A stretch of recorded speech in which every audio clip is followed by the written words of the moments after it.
serial number 3 in the revised list of business for today. Message from Lok Sabha Secretary General. Sir, with your kind permission, I rise to report that the Lok Sabha at its sitting held on 4th December 2023 has agreed without any amendment to the Advocates Amendment Bill 2023, which was passed by the Rajya Sabha at its sitting held on 3rd August 2023. Report of the Committee on Government Assurances, Dr. M. Thambidurai, Shri M. Mohammad Abdullah. I rise to present the 77th report in English and Hindi of the Committee on Government Assurance. Thank you, sir.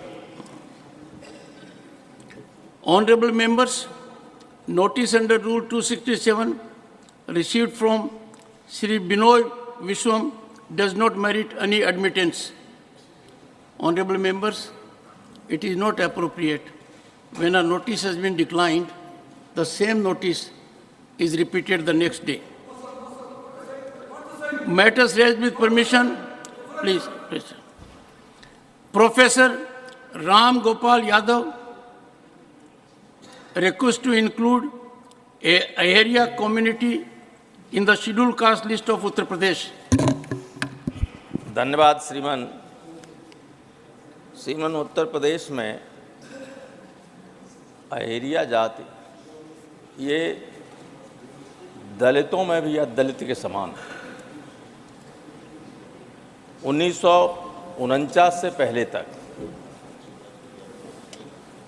Government of India के उस वक्त के joint secretary Bhandarkar साहब ने एक चिट्ठी लिखी थी राज्य सरकारों को कि 1931 और 1941 के सेंसस में जो जातियां अनुसूचित जाति में हैं उनकी सूची भेजी जाए, उन्हीं को अनुसूचित जाति में रखा जाएगा। श्रीमान 31 के सेंसस में क्रमांक 26 पर अहेरिया, 27 पर बहेलिया और 28 पर पासी अंकित थे, एक ब्लॉक में रखा गया। 41 में भी क्रमांक 59 पर अहेरिया, 60 पर बहेलिया व 5 अन्य जातियां एक ही ग्रुप में रखी गईं। अज्ञात कारणों से बाद में इसमें से अहेरिया को अलग कर दिया गया, शेष जातियां शेड्यूल कास्ट में अब भी हैं। इस जाति के लोगों ने निरंतर प्रयास किए, लेकिन न संसाधन हैं न बहुत बड़ी संख्या है, इसलिए इनका किसी ने सुना नहीं। अंत में 16 में उत्तर प्रदेश सरकार के समाज कल्याण के विभाग के प्रमुख सचिव ने एक पत्र लिखा सामाजिक न्याय और अधिकारिता मंत्रालय के लिए, यहाँ दिल्ली के लिए, और उन्होंने लिखा कि अहेरिया जाति को उत्तर प्रदेश अनुसूचित जाति की सूची में सम्मिलित किए जाने के संबंध में राज्य सरकार द्वारा अनुसूचित जाति एवं अनुसूचित जनजाति शोध एवं प्रशिक्षण संस्थान उत्तर प्रदेश से अहेरिया जाति का सर्वेक्षण एवं निर्जातीय अध्ययन कराया गया है।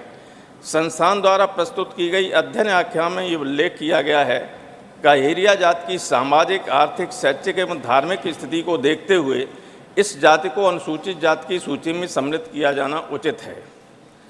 अहेरिया जाति अनुसूचित जाति की सूची में किए जाने के सभी पात्रताएं एवं अर्हताएं और योग्यताएं रखती है और उत्तर प्रदेश में अनुसूचित जाति घोषित किए जाने के लिए प्रदेश की अनुसूचित जाति की सूची में सम्मिलित किए जाने की संस्तुति की जा रही है। इस अतः अनुरोध है कि कृपया उत्तर प्रदेश में निवास करने वाली अहेरिया जाति को उत्तर प्रदेश की अनुसूचित जाति की सूची में सम्मिलित किए जाने हेतु कृपया आवश्यक कार्रवाई करने का कष्ट करें। श्रीमान, सारे शोध के बाद, सारे पैरामीटर्स को ठीक पूरा करने के बाद भी इस उत्तर पत्र के जवाब में ये कहा गया कि ये हैं फॉर्मेलिटीज़ पूरी नहीं होती। बिना रजिस्ट्रार जनरल ऑफ इंडिया ने बिना किसी तरह का शोध कराए हुए यहाँ से एक चिट्ठी लिख दी। सर, स्थिति ये है।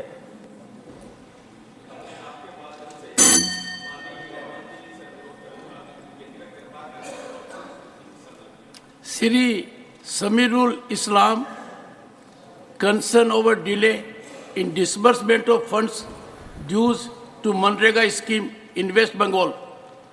Respected Chairman Sir, the issue of Mangreka is not only a union government scheme. It is an act established in 2005.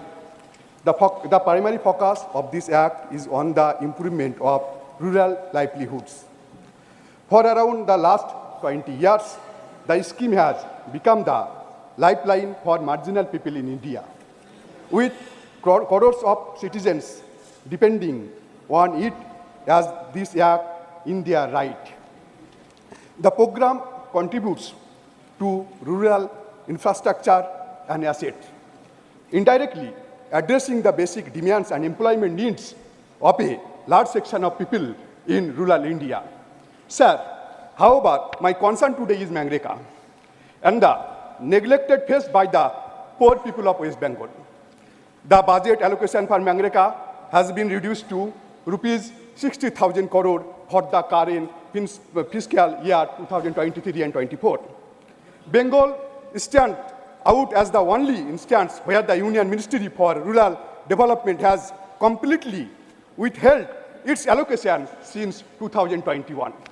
Sir, the total due towards wages for lakhs of job card holders alone is around rupees 3,500 crore, with a total pending due worth rupees 7,000 crore. These figures highlight the situation where the Union government has not sanctioned even a penny for the poor people of Bengal under the scheme named after our father of the nation in the current fiscal year. Consequently, over 20 lakh people dependent on the rural scheme, also known as the 100-day work scheme, are struggling to access their right to income. Their plight sends an adverse message to society and is breaking the backbone of the rural economy in Bengal. Sir, this matter should be a subject of debate in this House, questioning who has the authority to deprive the poor people of the eastern state of Bengal. Sir, I want to remind you, sir, West Bengal is the state that stood first for multiple time in implication of Mangreka. Sir, another significant point is that under Mangreka, the government should pay wages to labor within 15 days after the completion of works. Ironically, laborers from Bengal have not received their due even after 2 years. This raises concern about the adherence to the rules and the impact on the life of those dependent on this vital scheme. Thank you, sir. Dr.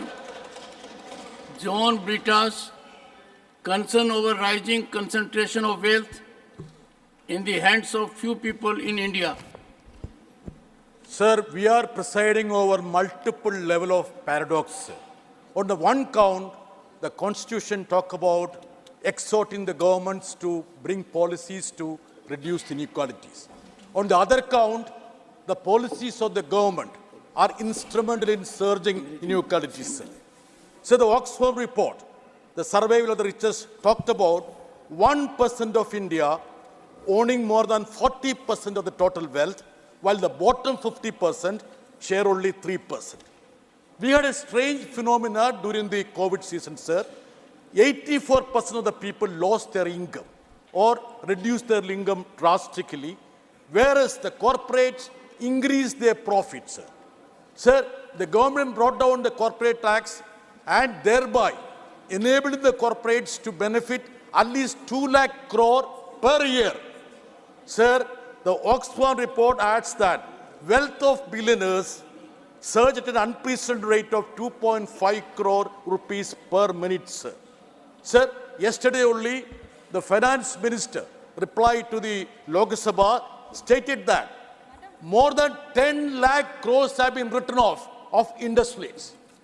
2,300 people have been castigated as willful defaulters, eating up more than 2 lakh crores, sir. Sir, we all harp on India being the 5th biggest economy, sir. So statistics and figures can be fake unless we analyze them, sir. So if you just look at the real picture, we are 127th on the ladder, and per capita GDP, we are behind Sri Lanka and even Bangladesh, sir. Okay, sir. on one count we have increased the numbers. The number of billionaires in the country has gone up and we are third. It's almost like 169 billionaires in India, sir. Sir, yesterday the stock exchange rallied. At the same time, there was a rally of Dalits and agriculture workers a stone throw away from Parliament. They were breathing for sustenance, sir. They were demanding for land reforms. They were demanding for a remunerative wage, sir. But our government was looking at the census rally because their friends benefited and their closest friend benefited and the market cap went more than 12 lakh crores, sir. So this is the paradox on which our country is presiding, sir. So the other day, after the election victory, sir, you must have heard the Honorable Prime Minister saying that it's a victory of poor, the deprived, and the tribals. That was a statement of Honorable Prime Minister. Bhupendra Yadavji, am I correct? Am I correct? Yes, that was a statement.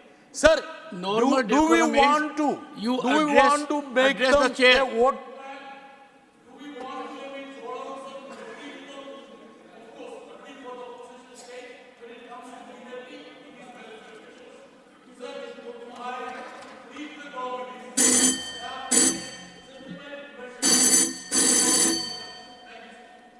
Honorable member is directed to put on the table of the House the assertion made by him that friends were benefited during course of the day.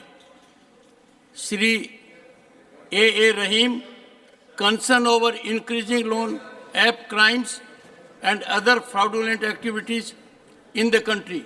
Sir, I am in front of this guest house on behalf of the victims and people who lost their valuable lives due to loan apps crimes. Sir, recently there has been a significant surge in loan app crimes in the country. These crimes involve fraudulent activities committed using digital platforms, primarily through mobile applications offering quick and easy loans. This is a matter of grave concern and requires urgent action, sir. Sir, how could loan apps exploit a large number of people in our country, sir? Sir, the reasons are increasing unemployment and living expenditure. Sir, common people, especially the youth, are running from bank to bank for ordinary loans. But our nationalized banks are in a competition to provide loans to corporate without granting any loans to the needy masses, sir. Sir, our conventional banking system is denying loans to these poor and needy. This situation will naturally lead the common man to depend on other sources of money.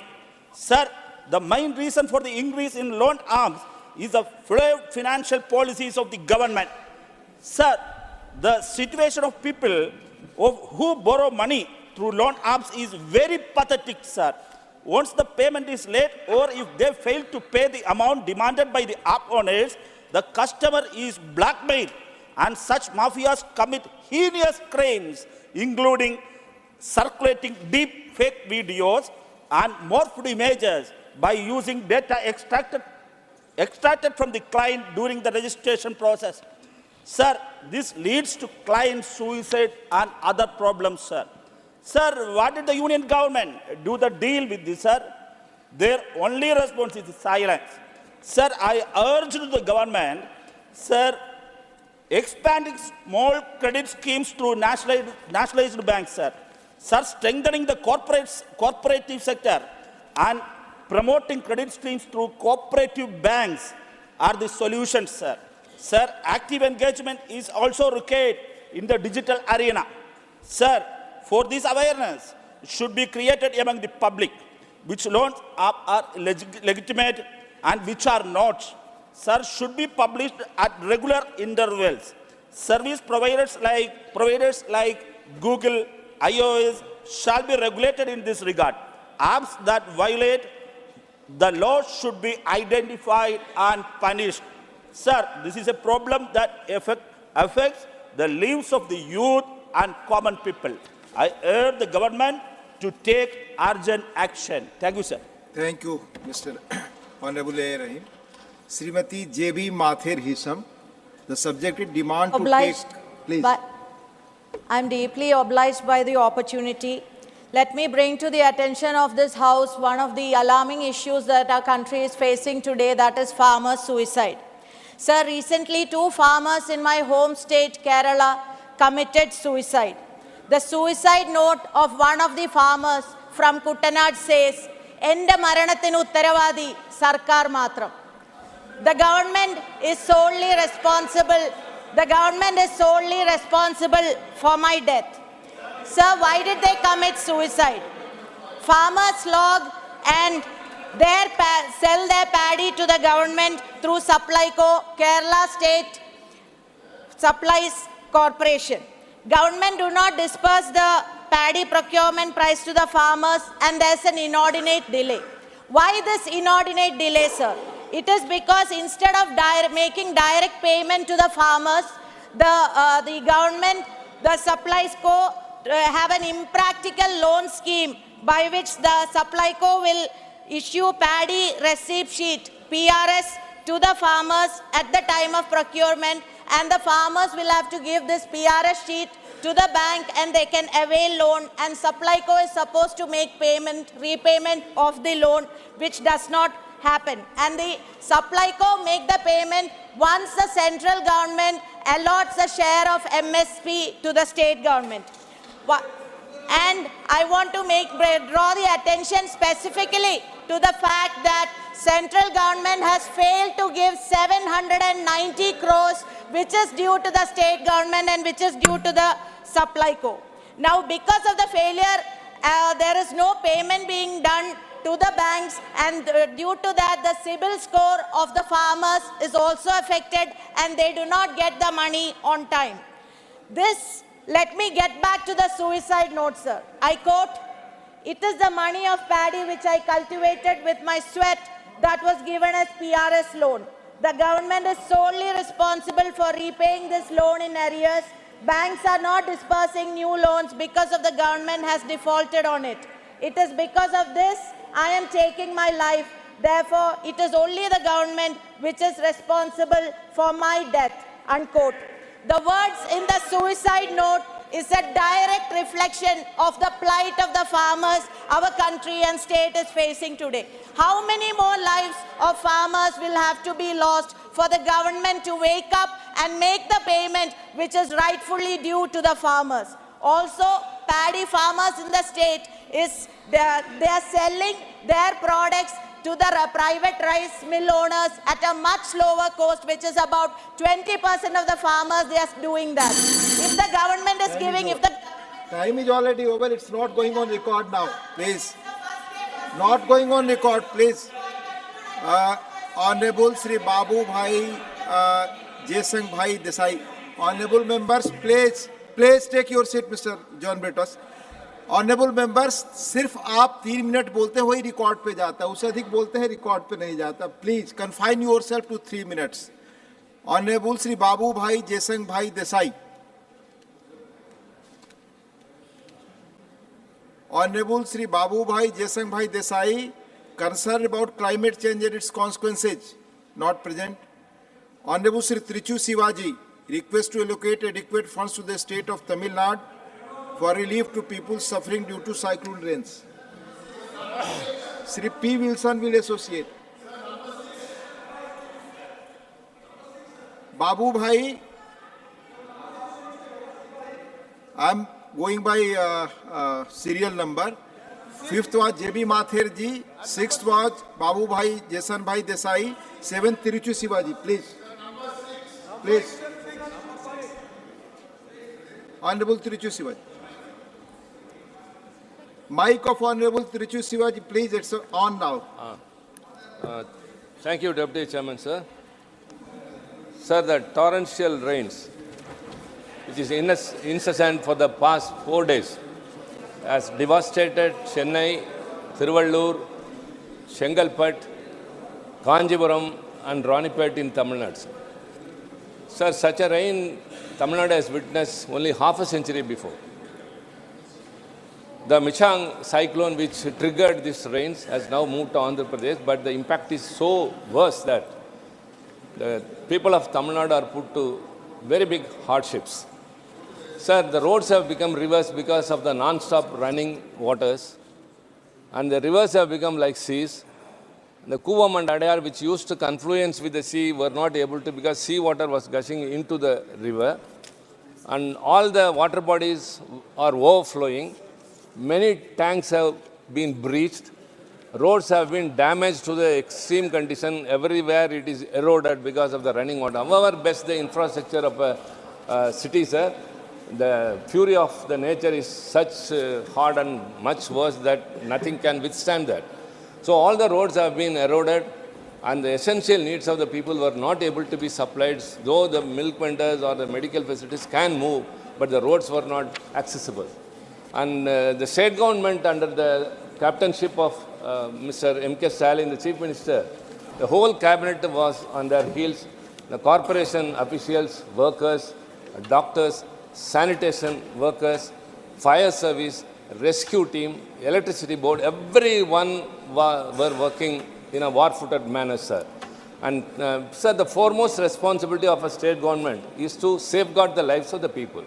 So as a precautionary measures, electricity was suspended as a temporary measure which saved hundreds of people who would have met with electrocuted accidents.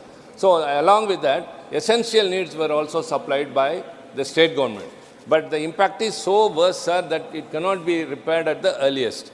Sir, now that yesterday the Honorable Home Minister has had a telephonic conversation with the Chief Minister and he has appraised the situation, and now that the state government has requested for an interim relief of 5,000 crores, sir. So I urge the union government, considering the condition of Tamil Nadu and the 5 districts in the capital, kindly release the interim relief of 5,000 crore as an initial interim relief, which would help the state government in their efforts to safeguard the people of Tamil Nadu. Thank you very much. Thank you, Honorable Tiruchi Sivaji. You have already associated yourself. Yes, you have associated, people say. You have associated, the time is over now. Thank you, people say. Honorable Sri Ajay Pratap Singh ji, issue of distribution in PM Garib Kalyan Ann Yojana. सभापति महोदय, मैं सदन का ध्यान millets की ओर आकर्षित करना चाहता हूँ।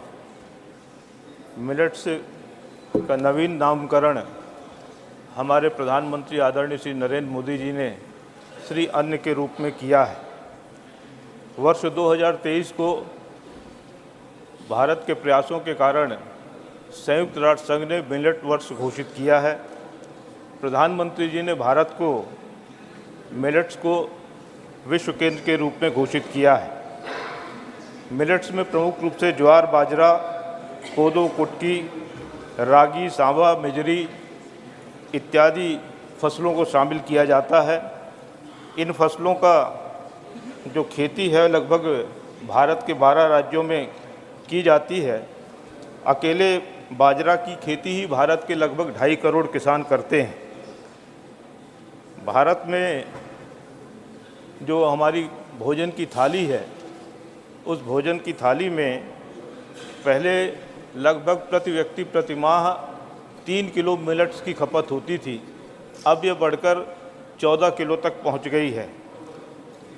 हमारे यहाँ 5 से 6% जो है लोग इसका उपयोग करते हैं और प्रधानमंत्री जी के कारण लगभग मिलेट्स की बिक्री में लगभग 30% तक वृद्धि हुई है। अगर हम भूख के आधार पर दुनिया का विभाजन करें तो एक ग्लोबल साउथ है जहाँ पर भोजन की समस्या है और दूसरा ग्लोबल नॉर्थ है जहाँ पर भोजन की प्रचुरता के कारण बीमारियों का सामना कर रहे हैं। इसका समाधान भी इस मिलेट्स में ही निहित है। मिलेट्स की खेती के माध्यम से हमारे किसानों की आर्थिक प्रगति का भी रास्ता प्रशस्त होता है और मिलेट्स की जो खेती है ये कम पानी की खेती होती है। 1-2 पानी में ही इसका उत्पादन हो जाता है और इसके कारण जो हमारा भूजल का जो स्तर है जो घटता जा रहा है उसकी भी सुरक्षा की जा सकती है। संक्षेप में मैं ये कहना चाहता हूँ कि मिलेट्स पोषण युक्त है, मिलेट्स हमारे स्वास्थ्य के लिए उपयुक्त है। इसलिए मैं आपके माध्यम से सरकार का ध्यान आकृष्ट करना चाहता हूं कि जो हमारी सार्वजनिक वितरण प्रणाली है, उस सार्वजनिक वितरण प्रणाली में हम मिलेट्स उत्पादों को शामिल करें। इसके माध्यम से हम भारतवासियों के स्वास्थ्य की भी रक्षा कर सकेंगे। मिलेट्स की अधिक से अधिक खपत होने के कारण किसान भी इसके उत्पादन के लिए प्रोत्साहित होंगे। इसके माध्यम से गांव की भी जो आर्थिक समृद्धि है उसका भी मार्ग प्रशस्त होगा। बहुत बहुत धन्यवाद उपसभापति महोदय। धन्यवाद माननीय Ajay Pratap ji. Honourable Shri Vaiko, concern over frequent attacks and arrest of Indian fishermen by Sri Lankan Navy. Mr. Deputy Chairman, sir, thank you very much for the opportunity given to me. Sir, Sri Lankan Navy is continuously attacking our Tamil fishermen. About 800 fishermen were shot dead and thousands of fishermen were brutally attacked and their boats and fishing trawlers were damaged and fishing nets destroyed in the past. Recently, they have started capturing the boats and put them into action. Unfortunately, it has become a real story. There have been several incidents of Sri Lankan Navy personnel even firing at Indian fishermen in the Pak Strait and seizing their boats, damaging their boats and high-handedness by the Sri Lankan forces. Recently, 22 fishermen were arrested by Sri Lankan Navy. The frequent arrest and seizure of boats had shattered the livelihood of many fishermen. I would urge upon the Union government to take urgent steps to secure release of all the fishermen and their boats unconditionally. The government should also put diplomatic pressure on the Sri Lankan government for giving compensation and solatium to the next of kin who were shot dead and boats damaged by the Sri Lankan Navy. They should hold a high-level talk to find a permanent solution to this non-stop harassment to our fishermen by the Sri Lankan Navy. So Tamil Nadu fishermen, are they not the citizens of India? If they are citizens of India, what Navy is doing there? It is sitting like a lame duck in the Bay of Bengal. Thank you. Honorable Sri GVL Narsim Rao, concern over attempts to ridicule Sanatan Dharma. Please. Thank you, sir. Sir, a minister in the state government of Tamil Nadu indulged in hate speech against Sanatan Dharma and Hindu religion. I quote what he said. Sir, Sanatan Dharma is like malaria and dengue, and so it must be eradicated and not opposed. These are statements by a minister in a state government. And sir, another minister in the same state government, higher education minister, said the purpose of formation of INDIA alliance is for the eradication of Sanatan Dharma. This is the agenda. Is this the kind of anti-India agenda that they want to pursue?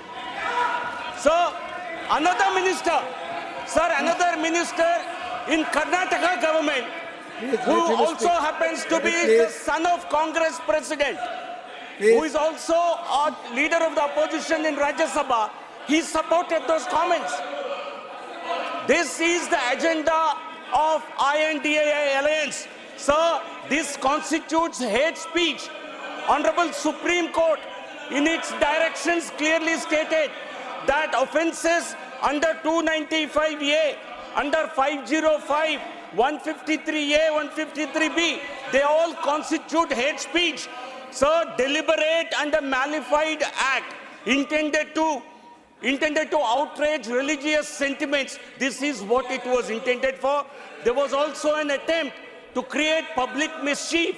Therefore, I call upon the state government, Tamil Nadu, to, on its own, register a FIR against the same ministers who spoke against Sanatan Dharma, and also dismiss these ministers from the state government, because what they have publicly stated is a violation of the oath they have taken under the Constitution.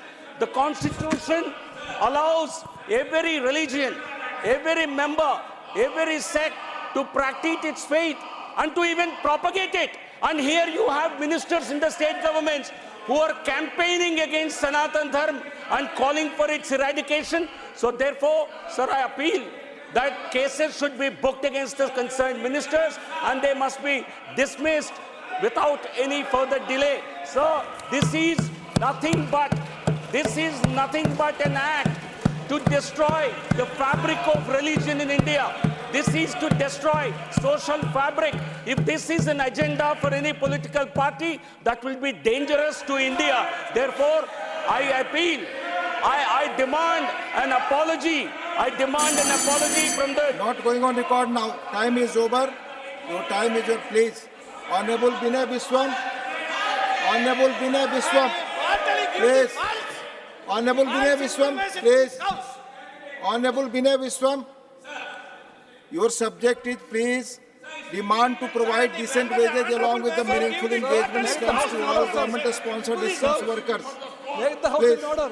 Please. Make the house in order, sir. Please speak, it will be in order. Please Make speak. the house in order, sir, please. Please speak. Please, there is no discussion. Honorable Tiruchi Sivaji, please take your seat. Please take your seat. All the members who are standing, please take your seat. You please speak. So I begin with the house. Please, Binay Biswamji, please speak. Yes, sir. Thank you, sir. Please. Thank you, sir. Please, Binay Biswamji, please speak.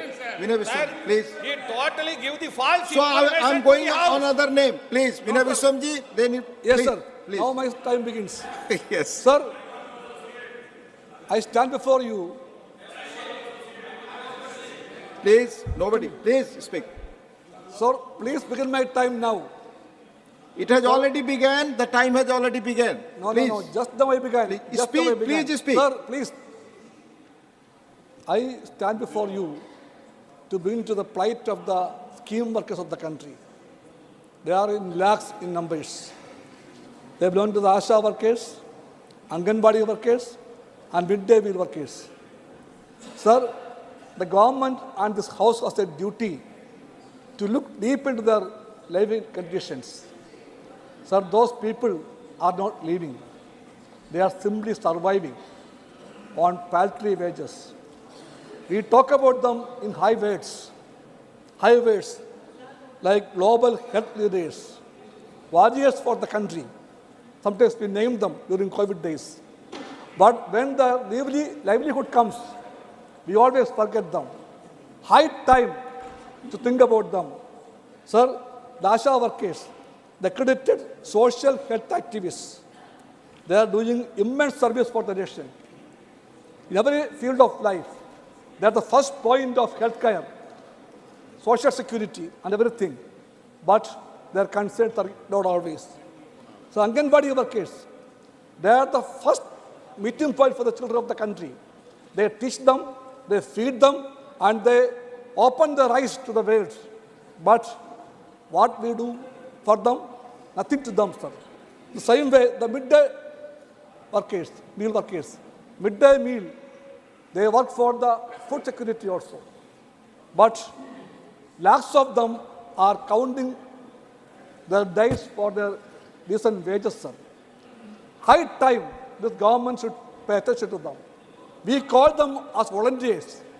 Calling them volunteers, we deny them the right of the workers. We have to treat them as workers. We have to see that their wages are fixed, a decent wages to live. And we have to treat them and make their engagement conditions a decent one.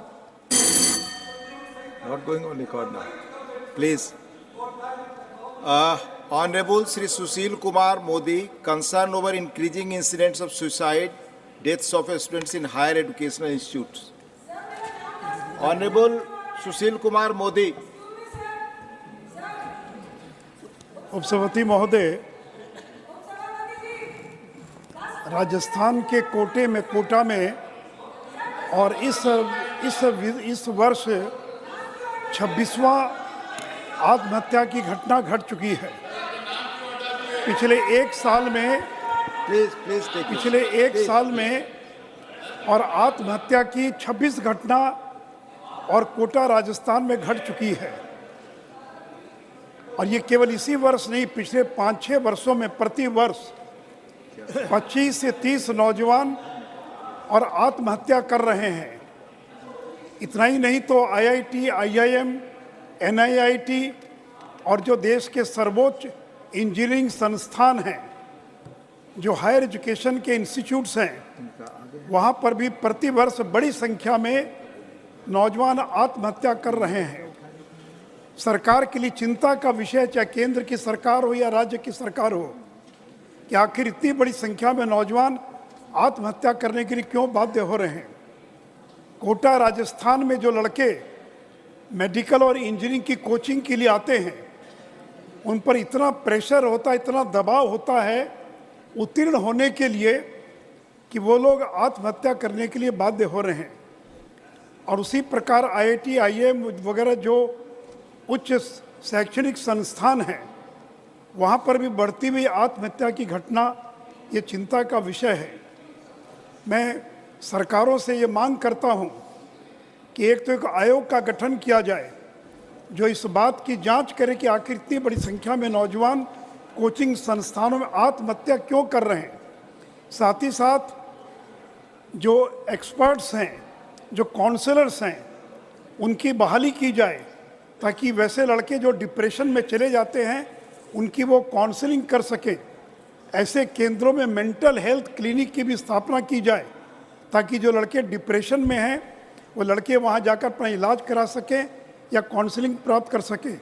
साथ ही साथ जो IIT, IIM वगैरह के जो courses हैं, खास करके coaching के, उसके बारे में पुनर्विचार किया जाए कि इतनी बड़ी इतना प्रेशर है और इस प्रकार का कठिन सिलेबस है कि उसको उत्तीर्ण होना उनके लिए बड़ा कठिन हो जाता है। तो सरकार को उसके पूरे सिलेबस को भी रीडिज़ाइन करने के बारे में विचार करना चाहिए। और ख़ास करके कोटा और अन्य कोचिंग संस्थानों में हर किसी का जो नामांकन हो रहा है, पैसे के लिए कोचिंग संस्थान जो भी लड़के वहाँ पर आते हैं उनका वो एडमिशन ले लेते क्योंकि उससे उनको पैसा मिलता है। तो उसके बारे में भी और रोक लगाई जाए। जो बहुत मेधावी छात्र हैं, जो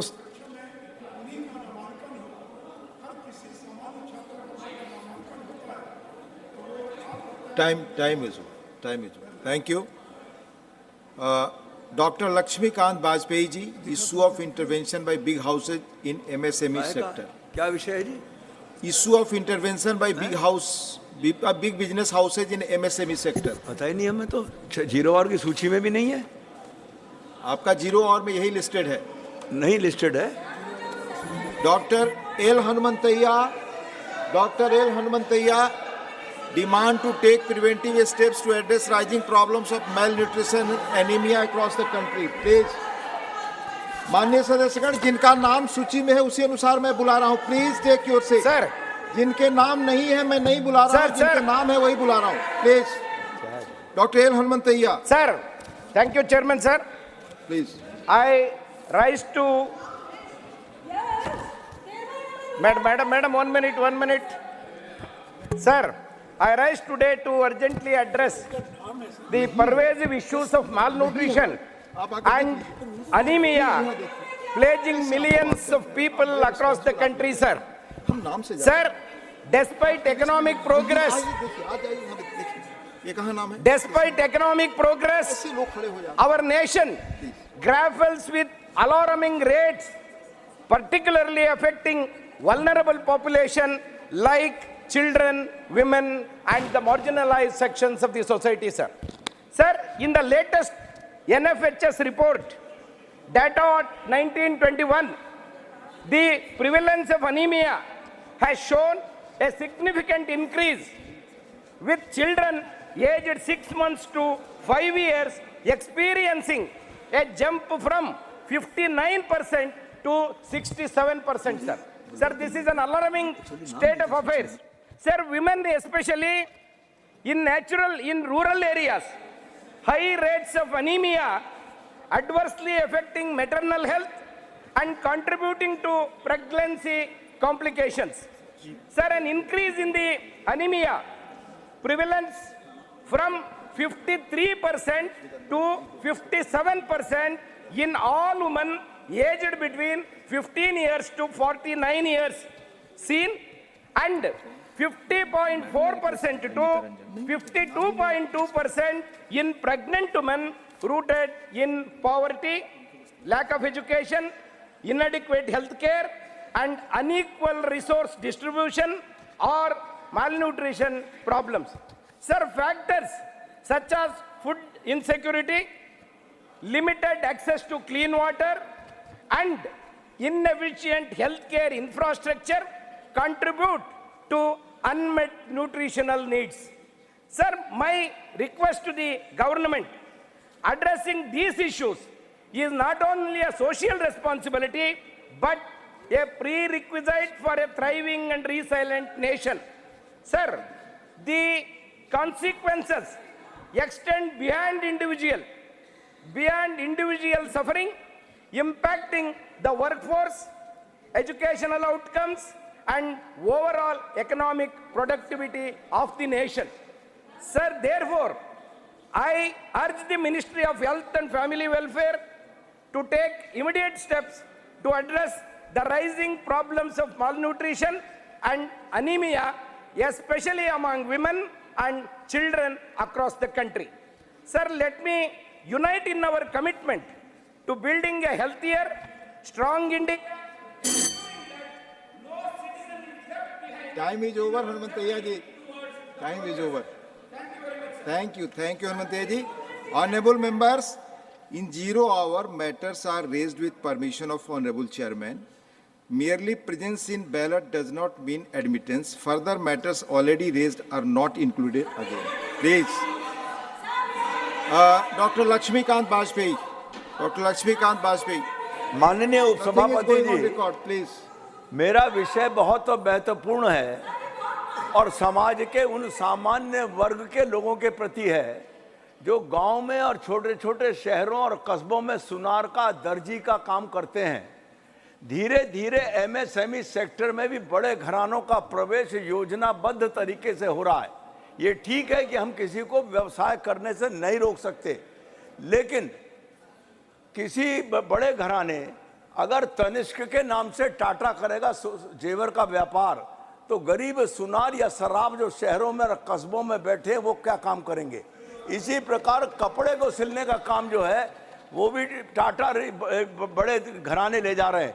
मेरा इस प्रश्न के माध्यम से सरकार से ये निवेदन है कि ये ठीक है कि किसी को रोजगार करने से हम नहीं रोक सकते, लेकिन कहीं ना कहीं एमएसएमई सेक्टर का बचाव हो सके और एमएसएमई सेक्टर के अंतर्गत आने वाले छोटे कारीगर, छोटे व्यापारी बचे रह सकें, इसकी व्यवस्था सरकार को करनी चाहिए, ऐसा मेरा आग्रह है। धन्यवाद। माननीय श्री बाबूभाई देसाई, माननीय बाबूभाई देसाई, प्लीज। महोदय, आज आपने मुझे सांसद बनने के बाद उसमें प्रथम बोलने का अवसर दिया, इसलिए आपका धन्यवाद।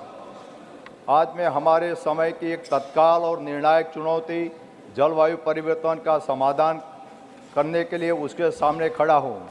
हमारा यह मानवीय गतिविधियों के कारण अभूतपूर्व परिवर्तनों से गुजर रहा है, जिसके परिणाम स्वरूप तापमान में वृद्धि, मौसम के पैटर्न में बदलाव और असंख्य परिस्थितियों व्यवस्थापन उत्पन्न हुए हैं। वैज्ञानिक सहमति स्पष्ट है, जलवायु परिवर्तन हमारे पर्यावरण, अर्थव्यवस्था और जीवन जैसी शैली के लिए गंभीर खतरा है। हमें सिर्फ फर्क पिघलने से अधिक लगातार और गंभीर मौसम की घटनाओं और जैव विविधता के नुकसान के गवाह है। मैं यह सहज चेतावनियों नहीं है, ये कठोर वास्तविकता है और जो हमें तत्काल ध्यान देने और कार्रवाई करने की मांग करती है। भावी पीढ़ियों के लिए यही की सुरक्षा करना हमारी नैतिक जिम्मेदारी है। हमें स्थायी ऊर्जा स्रोतों की ओर बदलाव करना चाहिए, ग्रीन हाउस गैस परिवर्तन को कम करना चाहिए और जिम्मेदार खपत और उत्पादन के बढ़ावा देना चाहिए। इसके लिए सभी क्षेत्रों, सीमाओं और राजनैतिक विचारधाराओं में सहयोग की आवश्यकता है। कानून निर्माताओं के रूप में हमारे पास ऐसी नीतियाँ बनाने की शक्ति है जो नवाचार की प्रोत्साहन करती है, नवीनीकरण ऊर्जा में निवेश करती है और उद्योगों के उनके पर्यावरण प्रभाव के लिए जवाबदेह बनाती है। आइए हम अल्पकालिक लाभ से अधिक अपने ग्रह की यह ग्रोह की भलाई को प्राथमिकता है और एक ऐसे भविष्य की दिशा में काम करे यहाँ स्वच्छ हवा, स्वच्छ पानी और स्थिर जलवायु सुनिश्चित हो। निष्क्रियता में कोई विकल्प नहीं है। धन्यवाद अध्यक्ष जी। धन्यवाद। माननीय Shri Biplab Kumar Deb ji, concern over misuse of technology and artificial intelligence to create deep fakes. माननीय विप्लव कुमार देव, नॉट प्रेजेंट। माननीय Shri Mujibulla Khan ji, demand to start new route for Vande Bharat. Mujibulla Khan ji sir, please, आपका समय शुरू हो गया है।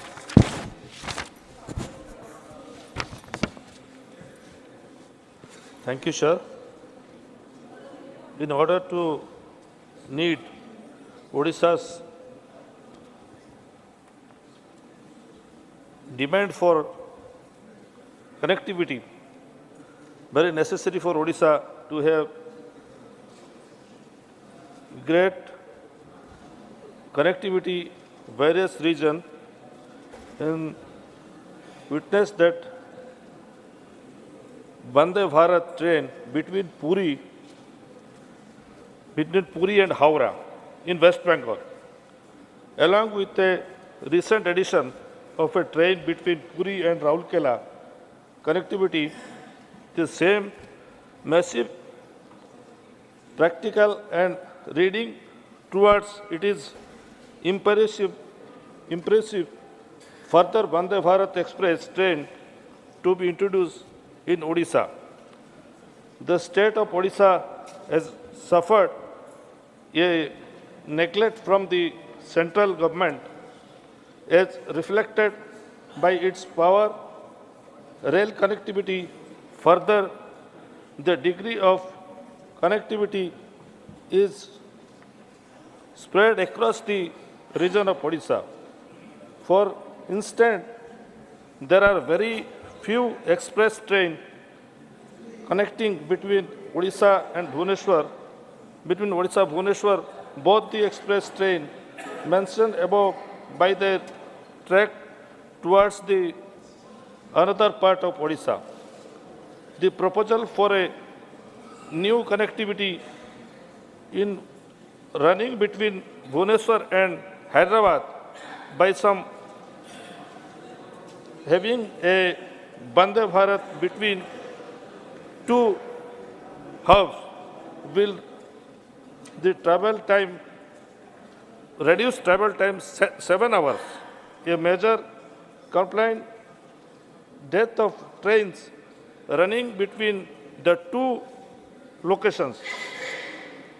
This new introduction will lead to further connectivities of passengers, will give a much needed push a connectivity. Thank you. Thank you. धन्यवाद श्री मुजीबुल्लाह खान जी। माननीय Shrimati Sangeeta Yadav, concern over problems faced by mentally challenge people. माननीय संगीता यादव जी, माननीय संगीता यादव जी, प्लीज। नहीं, zero hour नहीं लगा। Concern over problems faced by mentally challenge people. माननीय सदस्य, आप जो आप देते हैं यहाँ बोलने के लिए, उन विषय पे ध्यान रखें और बोलें प्लीज। सॉरी सर, आज मैंने देखा नहीं, कल लगा था मेरा। धन्यवाद। Doctor Radha Mohan Das Agrawal ji, request for provision of salaries and allowance to local representatives of the constituency. माननीय उपसभापति महोदय, भारत के संविधान में यह व्यवस्था है कि व्यक्ति काम के बदले में वेतन पाए और समान काम के बदले में समान वेतन पाए, लेकिन दुर्भाग्यपूर्ण है इस देश में जनप्रतिनिधियों के साथ ही दोहरा आचरण किया जा रहा है। राष्ट्रपति महोदय, उपराष्ट्रपति महोदय, केंद्र के मंत्रीगण, राज्य के मंत्रीगण, माननीय सांसदगण, माननीय विधायकगण, इन सब ने संवैधानिक तरीके से और कानून बना करके अपने अपने वेतन की, अपने अपने भत्ते की और अपने अपने पेंशन की व्यवस्था की हुई है। ये व्यवस्था संविधान प्रबद्ध माध्यमों से हम लोगों ने की है, लेकिन दुखद है इस देश में लाखों की संख्या में ऐसे जमीनी जनप्रतिनिधि हैं, ग्राम प्रधान से लेकर के और मेयर तक, जो जमीनी धरातल पर बहुत महत्वपूर्ण काम करते हैं। विकास की जो भी योजनाएं हम यहाँ बनाते हैं, जमीनी धरातल पर उनको लागू करने का काम वही करते हैं। वो प्रत्यक्ष जनता के संबंध में रहते हैं। लगातार जन समस्याओं को लेकर के उन्हें 24 घंटे काम करना होता है। हमने इन बड़े जनप्रतिनिधियों के लिए संविधान के तौर तरीके से वेतन की, भत्ते की और पेंशन की व्यवस्था कर दी।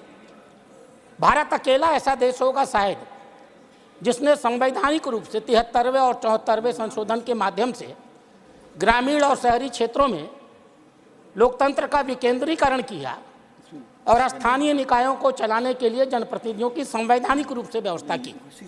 उनके अधिकार दिए, उनके दायित्व दिए, लेकिन जो कुछ उनको नहीं दिया वह था उनका वेतन नहीं दिया, उनका भत्ता नहीं दिया और उनका पेंशन नहीं दिया। मैं जानना चाहता हूं इस सदन से, इस सौतेले और इस दोहरे आचरण का आधार क्या है?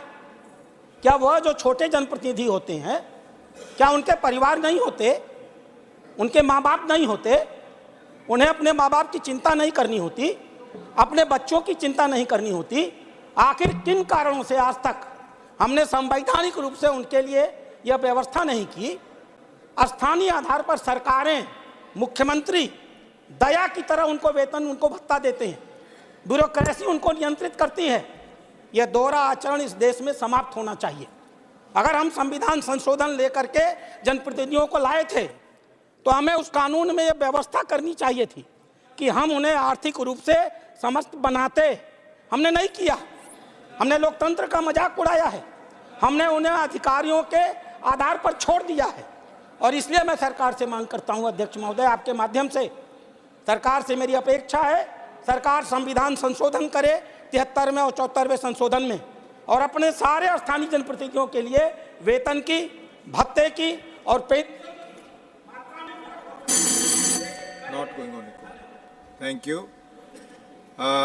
माननीय Shri Vikramjit Singh Sahney ji, demand to implement uniform national level parameter for release of prisoners. माननीय विक्रमजीत सिंह साहनी जी, नॉट प्रेजेंट। माननीय सदस्य, 0 आवर आप देते हैं तो उसके महत्व को समझना भी चाहिए, उस वक्त मौजूद भी रहना चाहिए। अगर हाउस में है तब आपका ध्यान उस पर नहीं है तो ये आपके लिए सेल्फ इंट्रोस्पेक्शन का विषय। बैठे आप, कोई ऐसा प्रोविजन नहीं, आप जानते हैं रूल्स को राघव जी, फिर भी आप पूछें please. Doctor Fauzia Khan ji, request to address the issue of missing women in India. Doctor Fauzia Khan ji, please. Thank you, sir. Sir, the issue of missing women in the country is alarming, with 10,61,648 women alone in the years 18 and above, and 2,50,430 girls below 18 years have reported missing between 2019 and 2021. Over 2 lakh women went missing in the state of Madhya Pradesh alone between the year 2019 and 2021, sir. Yet, the reasons have remained undisclosed. Sir, the suspected reasons behind the disappearance of these women are diverse, like trafficking, trade, and in minuscule cases, elopement. Tackling this issue requires collective action on various fronts: strengthening law enforcement to identify trafficking networks, enhancing border control, establishing a database for accurate identification of the reasons for the disappearances.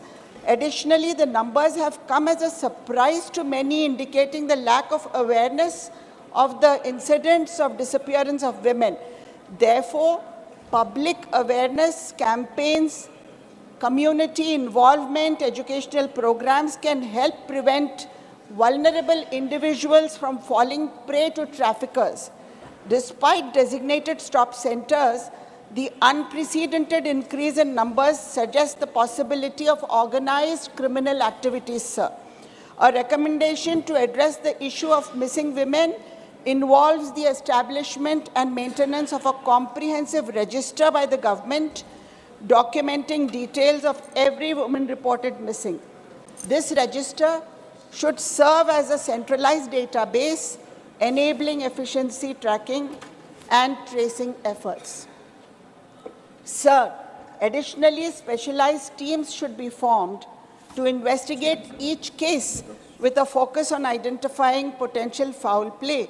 These teams could comprise experts from law enforcement, social services, and legal professionals to ensure a thorough and coordinated approach in understanding the circumstances behind each disappearance to ensure accountability and effectiveness. Sir, this issue is of grave concern. How can women go missing like this?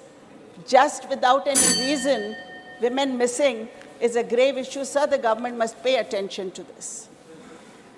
Shri Rajiv Shukla, concern over poor state of under trials and the imperative for judicial reforms. Not present.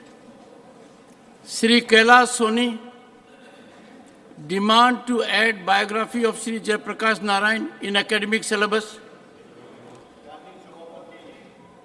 आपके माध्यम से मैं सरकार के समक्ष एक देश के महत्वपूर्ण मुद्दे को रखना चाहता हूं। इस देश के मूर्धन्य स्वतंत्रता संग्राम सेनानी, क्रांतिकारी, देश की आज़ादी में अपना महत्वपूर्ण योगदान देने वाले सर्वोदयी नेता, दुनिया की सभी देशों की समाज व्यवस्था, वहाँ की राजनीतिक विचारों को नज़दीक से देखने वाले, पाश्चात्य जगत के लोगों को, विशेषकर श्रमिक वर्ग के लोगों के लिए संघर्ष करने वाले, देश की सभी विचारधाराओं के ज्ञाता, उन्हें नज़दीक से जीने वाले, उन विचारों को जीने वाले, लोकतंत्र के शोधकर्ता, प्रयोगशाला रहे, हिंदुस्तान की दूसरी आज़ादी, आपातकाल के विरुद्ध संघर्ष करने वाले। Question hour. Question number 16, Shri Sanjay Raut. Honorable Minister, supplementary one, Shri Sanjay Raut. Sir आजकल मैं देख रहा हूँ बैंकों में, देश भर के बैंकों में ज़्यादा से ज़्यादा फ्रॉड्स, फोर्जरी के केस सामने आ रहे हैं। लेकिन उसमें अगर सरकार की एजेंसी भी शामिल हो तो चिंता की विषय है। सर, केंद्र सरकार ने मल्टीपल इंश्योरेंस और पेंशन की बहुत सी योजनाएं शुरू की है आम जनता के लिए, लेकिन जो तथ्य, जो फैक्ट सामने आया है, मुझे लगता है ये इंश्योरेंस स्कीम, पेंशन स्कीम, ये बिगेस्ट बैंक का स्कैम उसमें नजर आ रहा है। Sanjay ji, ask your pointed question. Sir, ये जो बैंक है या इंश्योरेंस कंपनी है, मेरी जानकारी से जब कोई ग्राहक 10-15 साल के लिए पॉलिसी साइन करता है तो प्रीमियम के लिए सहमति भी देता है, जो उसके अकाउंट से ऑटोमेटिक डेबिट हो जाता है। अधिकांश ग्राहक 2 से 3 वर्षों में के बाद प्रीमियम का भुगतान बंद कर देता है, जिससे इंश्योरेंस कंपनियों के पास बहुत सारा अनक्लेम फंड पड़ा हुआ है।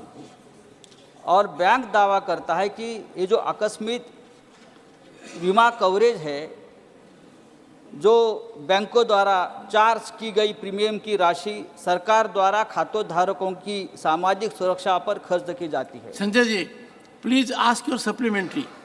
मैं सरकार से पूछना चाहता हूँ, गत 3 वर्षों में दुर्घटना बीमा क्लेम के रूप में कितने परिवारों को आपने ये राशि वितरित की है? Honourable minister. महोदय, सभागृह के ज्येष्ठ सदस्य संजय जी राउत, इन्होंने बहुत महत्वपूर्ण क्वेश्चन रेज किया है। सरकार के माध्यम से दो महत्वपूर्ण स्कीम्स है जो गरीब लोगों के लिए और अनप्रिविलेज लोगों के लिए चलती है, जैसे प्रधानमंत्री सुरक्षा बीमा योजना हो, प्रधानमंत्री जीवन ज्योति बीमा योजना हो और पेंशन योजना जो अटल पेंशन योजना है। इनके माध्यम से मैं बताना चाहता हूं कि जो लास्ट 3 साल का अगर हम रिकॉर्ड देखें तो 3 साल में जो कलेक्शन हो चुका है या इन्वॉल्वमेंट हो चुके हैं अभी तक के क्यूमुलेटिव अगर इफेक्ट देखें तो 18 करोड़ 50 लाख 71 हज़ार इतना लोगों का इन्वॉल्वमेंट हो चुका है जिन्होंने विथ मैंडेट इंश्योरेंस का रहा है। और प्रधानमंत्री सुरक्षा बीमा योजना के माध्यम से 41 करोड़ 59 लाख लोगों को फायदा क्यूमुलेटिव हो चुका है। अगर देखें ये दोनों स्कीम के माध्यम से अगर जनता को जो फायदा मिल चुका है वो 7,46,675 यानी क्यूमुलेटिव मैं बात कर रहा हूँ। और अगर अमाउंट की अगर बात करें तो अमाउंट भी 14 करोड़ 32 लाख से 274 मिला है। तो ऐसी ये दो स्कीम्स जो प्रिविलेज या अंडर प्रिविलेज लोगों के लिए है उनके लिए वैसा कोई ये नहीं है कि जो बैंकिंग के पास ज़्यादा ये है। पहले 3 साल में तो ये स्कीम लॉस में चल रही थी और बाद में रिव्यू करके इसी को अभी जो प्रीमियम 12 रुपीज़ था वो 20 रुपये किया है और जो जीवन ज्योति बीमा में 330 रुपये था अभी 436 रुपये किया है। Second supplementary Shri Sanjay Raut. प्रश्न अलग था, आपने जवाब अलग दिया है। मैंने ये पूछा था कि विदाउट कंसेंट आप बैंक अकाउंट से प्रीमियम आप जमा कर रहे हो, ये मेरा सवाल था, लेकिन मैं आगे पूछता हूँ। हाँ दीजिए।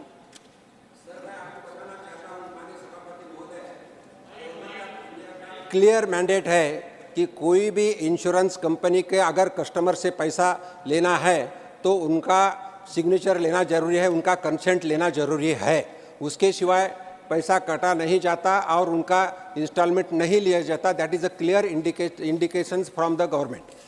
Shri Sanjay Raut, second supplementary. Accident insurance योजना है और सरकार उसमें मुआवजा देती है, लेकिन एक्सीडेंट में व्यक्ति के हाथ पांव आँख या ऑर्गन डैमेज होने पर आप मुआवजा देते हैं या उनकी मौत होनी चाहिए मृत्यु के बाद ही देते हैं, क्लियर नहीं है। एक्सीडेंट बीमा योजना के बारे में पूछा। Honourable minister.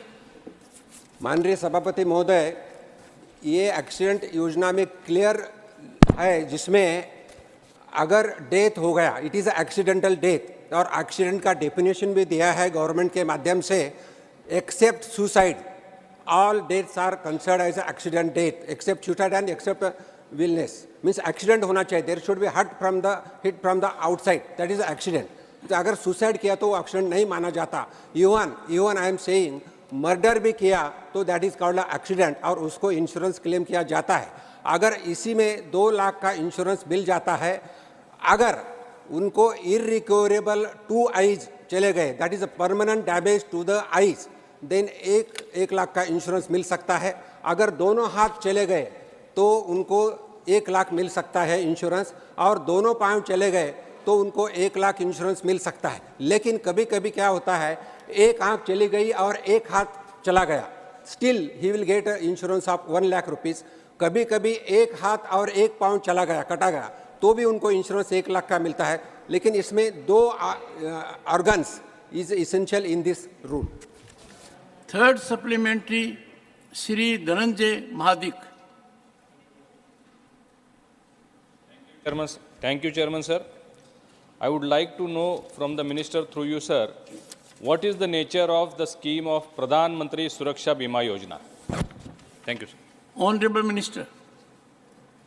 सर, प्रधानमंत्री सुरक्षा बीमा योजना जैसा मैं पहले ही बताया कि ये पुअर लोगों के लिए, अनऑर्गेनाइज्ड पॉपुलेशन के लिए और जो अंडर प्रिविलेज है लोगों के लिए है। इस स्कीम में ओनली 20 रुपये का प्रीमियम 1 साल से दिया जाता है और इसमें भी समझो 1 जून से योजना चलती है, 1 जून से 31 मई तक। अगर किसी ने ये योजना में जैसा 3 महीने के बाद किया तो उसको 3 महीने के बाद, 6 महीने के बाद भी उनको इन्वॉल्व हो सकते हैं और मैंने जैसे बताया there should be a permanent damage of the organ. अगर ऑर्गन हो गया तो उसमें आईज हो, हैंड्स हो, फुट हो तो इसका फ़ायदा मिल सकता है। अगर एक्सीडेंटल डेथ हो गया तो भी 2 लाख उनके जिसके ऊपर नॉमिनी है उनको ये मदद मिल सकती है। और अगर मैं बताना चाहता हूं तो अभी तक इस योजना के माध्यम से 2115 करोड़ का राशि डिस्टर्बर्स हो चुकी है। 2502 करोड़ की राशि यानी लोगों को मदद मिल चुकी है। Fourth supplementary Shrimati Sulata Dev. Thank you chairman sir, मुझे सप्लीमेंट्री में बोलने के लिए मौका देने के लिए। मैं आपके माध्यम से ये जानना चाहती हूँ कि जो हेल्थ इंश्योरेंस कंपनी है, भारत में कितने हेल्थ इंश्योरेंस कंपनी काम कर रहे हैं, और देखा जाए तो मैं तो यहाँ भी क्वेश्चन पूछूंगी कि यहाँ जो हेल्थ इंश्योरेंस कंपनी के जो कॉन्ट्रैक्ट रिन्यूअल होते हैं सालों में, उसमें कितना परसेंटेज रिन्यूअल अमाउंट लेना चाहिए, कोई गाइडलाइन है क्या? अगर है तो उस हिसाब से वो लोग ले रहे हैं, क्योंकि मुझे जितना पता है जो सीनियर सिटीजन वगैरह होते हैं उनको बहुत ज़्यादा रिन्यूअल अमाउंट आता है, कभी कभी डबल हो जाता है रिन्यूअल अमाउंट। ये तो मरता क्या ना करता। ये तो हम उड़ीसा से बिलोंग्स करते हैं तो मैं बोलूँगी कि मेरे स्टेट में भी ऐसा हो रहा है, मगर ये हमारे यहाँ पर बिजू स्वास्थ्य कल्याण कार्ड है जो नवीन पटनायक जी ने बनाया हुआ है, करीबन 1 करोड़ फैमिली को बिलोंग्स दिया गया है वो कार्ड, मगर उससे बाद में जो इंश्योरेंस कवर कर रहे हैं वो इंश्योरेंस कंपनी के ऊपर कंट्रोल है कि नहीं, अगर है तो कितना लेना चाहिए, मुझे वही जानना है। Thank you so much sir. माननीय सभापति महोदय, इंश्योरेंस के बारे में जो पहला क्वेश्चन था उसमें इंश्योरेंस के बारे में अलग अलग कंपनी हमारे देश में है, जिसमें मैं बताना चाहता हूं कि अगर गवर्नमेंट के इंश्योरेंस की कंपनी लिए तो गवर्नमेंट में नेशनल इंश्योरेंस है, न्यू इंडिया इंश्योरेंस है, ओरिएंटल इंश्योरेंस है यानी और लाइफ इंश्योरेंस भी है। और अगर प्राइवेट की बात करें तो बजाज अलायंस है, चलो मंडलम, एमएस जनरल इंश्योरेंस है, फ्यूचर नंबर ऑफ कंपनीज है, आईसीआईसीआई है, लोम्बार्ड इंश्योरेंस है, बजाज इंश्योरेंस है, फ्यूचर जनरल इंश्योरेंस है, रिलायंस इंश्योरेंस है, टाटा एआईजी इंश्योरेंस है, ऐसे बहुत सारे इंश्योरेंस कंपनियां हैं। सब क्वेश्चन उन्होंने पूछा है कि हेल्थ के बारे में क्या है। मैं एक डॉक्टर हूं और बताना चाहता हूं सर कि सबसे ज़्यादा और सबसे पूरे भारत में ही नहीं पूरे दुनिया में अगर कोई हेल्थ इंश्योरेंस का कार्ड होगा तो आयुष्मान भारत कार्ड है, और आयुष्मान भारत के माध्यम से 50 करोड़ तक इंश्योरेंस मिला है लोगों को, और जिसमें not only the one patient one person जिसका इंश्योरेंस किया है, लेकिन पूरे फैमिली को 5 जन को इंश्योरेंस मिलता है, जिसमें 5 लाख तक उसकी सुविधा मिल सकती है। और इसमें कुछ रिकॉग्नाइज हॉस्पिटल्स भी है, सभी गवर्नमेंट हॉस्पिटल्स में फ़ायदा हो सकता है। और इसके साथ मैं बताना चाहता हूं जो जीवन ज्योति बीमा योजना है, अलग अलग स्कीम्स है, सुरक्षा बीमा योजना है, ये भी हेल्थ इंश्योरेंस में। फिफ्थ सप्लीमेंट्री डॉक्टर अमी याजनिक। For giving me this opportunity. I have a very serious and relevant question to the Honorable Minister of Finance regarding these particular 2 schemes. Both the schemes, the banks act as enrolling agents. The policy is issued by the insurance companies, but the entire premium is paid by the client. Now the consent is taken of the client, but complaints are galore on social media as well as complaint forums that they are not aware whether they are insured or not. So where should they claim? So whether the Honorable Minister will initiate some kind of a data collection inquiry from IRDAI, the Insurance Regulatory Authority, and the Department of Financial Services, whether these banks' audited accounts are reflecting these amounts of who are these persons who need this insurance, and whether with which company they have a tie-up. Honorable Minister. No. Sir, it is a very serious issue. The complaint is galore, and I would like the Honorable Minister to give me a reply or tell me whether there is going to be a proper inquiry of this data collection. माननीय सभापति महोदय, मैं आपके माध्यम से सभागृह को बताना चाहता हूं, ये जो इंश्योरेंस है जो जिसमें मैंने बताया प्राइम मिनिस्टर सुरक्षा बीमा योजना, प्राइम मिनिस्टर जीवन ज्योति बीमा योजना, ये दोनों इंश्योरेंस स्कीम में इंश्योरेंस का कोई ऐसा सर्टिफिकेट नहीं दिया जाता। लेकिन जब कभी जो मैंडेट के माध्यम से 20 रुपये या 436 रुपये उनसे अकाउंट से लिया जाते हैं, फॉर्म भरे जाता है, उसका स्लिप दिया जाता है और वही उसी को ही इंश्योरेंस बोल के किया जाता है। और जैसा माननीय मैडम ने पूछा है कि इसके बाद जैसा bank is collecting money but it is given to the particular insurance company जिसके साथ बैंक टाइप होती है और कस्टमर को पता दिया जाता है कि ये कस्टमर ये बैंक है क्या, बैंक को लगाया जाता है कि ये बैंक में ही लगाया जाता है कि ये इंश्योरेंस कंपनी से टाइप है, इसके साथ ही होता है। इसके बाद मैं बताना चाहता हूँ अकोमोडेशंस, जैसा मैं बताया कि जो अगर क्लेम करना है तो बैंक में भी ओम्बड्समैन रहते हैं और इंश्योरेंस कंपनी जैसा इरडाई की बात की, इरडाई के माध्यम से भी ओम्बड्समैन रहते हैं और उसके माध्यम से इंश्योरेंस कंपनी की तरफ कंप्लेन हो सकती है। Question number 17 Shri Pramod Tiwari. Honourable minister.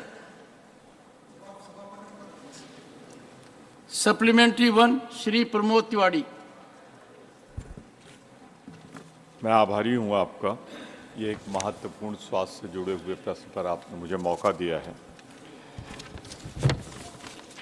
योजना का प्रचार प्रसार तो बहुत है, पर जो संसाधन उपलब्ध कराए हैं सरकार ने वो नगण्य। माननीय मंत्री जी के जवाब देख रहा था मैं। 1 दिसंबर 2023 तक 2 करोड़ 50 लाख रुपए इस पर खर्च हुआ है। इसमें कितना विज्ञापन में गया होगा ये समझने की ज़रूरत है। मैं सिर्फ जानना चाहता हूँ, बहुत ही पॉइंटेड सवाल है मेरा, कि देश की आवश्यकता के अनुसार कितने डॉक्टर, फार्मासिस्ट, पैरामेडिकल स्टाफ चाहिए और इस समय देश में कितने उपलब्ध हैं।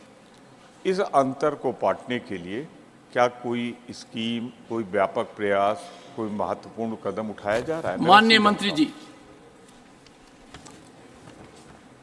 माननीय अध्यक्ष जी, हमारे वरिष्ठ सदस्य ने बहुत ही अच्छा सवाल पूछा है कि देश की हेल्थ सिस्टम कैसे मजबूत हो। तो हमारी दोनों मॉडर्न मेडिसिन और आयुष सिस्टम दोनों बहुत ही अच्छी तरह से काम करें। और वैसे एक क्वेश्चन आयुष से रिलेटेड है और ये आयुष मिनिस्ट्री खुद प्रधानमंत्री नरेंद्र भाई मोदी ने ही बनाई है और खुद ने सजावट की है। और ये central sector scheme Ayushman Bharat के बारे में है। तो उसमें कुल अभी तक आयुष मेडिकल कॉलेज 2014 में 523 थी, वो 2022 में 780 और ऐसे ही अंडर ग्रेजुएट सीट्स भी 74% की बढ़ोतरी है। तो 23,974 सीट्स की बढ़ोतरी है। ऐसे पीजी सीट से वो भी 2,102 की बढ़ोतरी 41% रही थी। और ये आयुष्मान भारत सेंटर में हर सेंटर में एक डॉक्टर होता है, पैरामेडिकल स्टाफ होता है। और ऐसे ही खुद प्रधानमंत्री ने तो ये आयुष्मान भारत का जो हॉस्पिटल था, उस हेल्थ एंड वेलनेस सेंटर, उसको आयुष्मान आरोग्य मंदिर का नाम दिया है। और आज ये सेंटर बहुत ही अच्छी तरह से काम करे और हर देश में अभी आयुष और मॉडर्न मेडिसिन के दोनों के डॉक्टर बहुत ही अच्छी तरह से जो हमारा जो गुणोत्तर था उसके आसपास ही काम कर रहे हैं। और कम से कम आज आपको हम बताएं तो कुल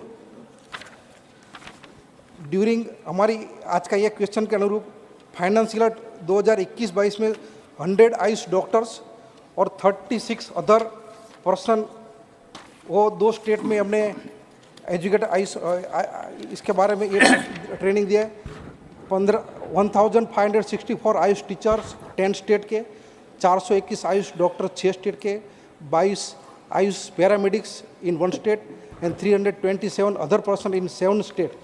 हमने ये आयुर्ज्ञान स्कीम के अंडर ट्रेनिंग दी है। इसके अलावा ईयर 2023-24 में ये लास्ट 8 मंथ में 527 आयुष टीचर्स 7 स्टेट के, 186 Ayush doctors in 3 states, 30 Ayush paramedics in 1 state and 117 other personal जो 3 स्टेट के हमने CME कंपोनेंट और इसकी आयुर्ज्ञान स्कीम के अंडर ट्रीट किए।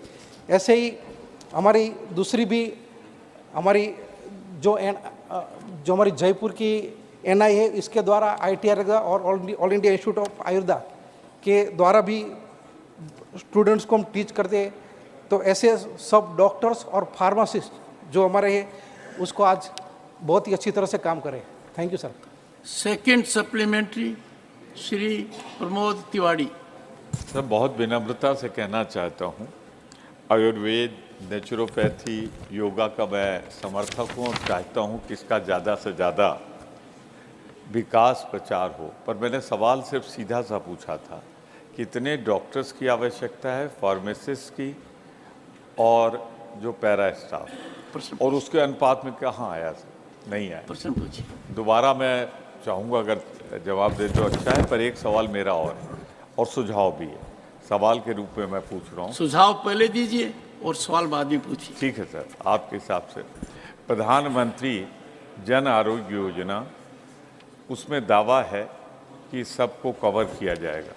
अगर माननीय मंत्री जी को ये जानकारी है तो ये बता दें कि प्रधानमंत्री जन आरोग्य योजना में आयुर्वेद, नेचुरोपैथी, योग शामिल नहीं है, तो क्या इसको शामिल कराने का कोई इरादा है? अगर है तो मैं स्वागत करूंगा। माननीय मंत्री जी।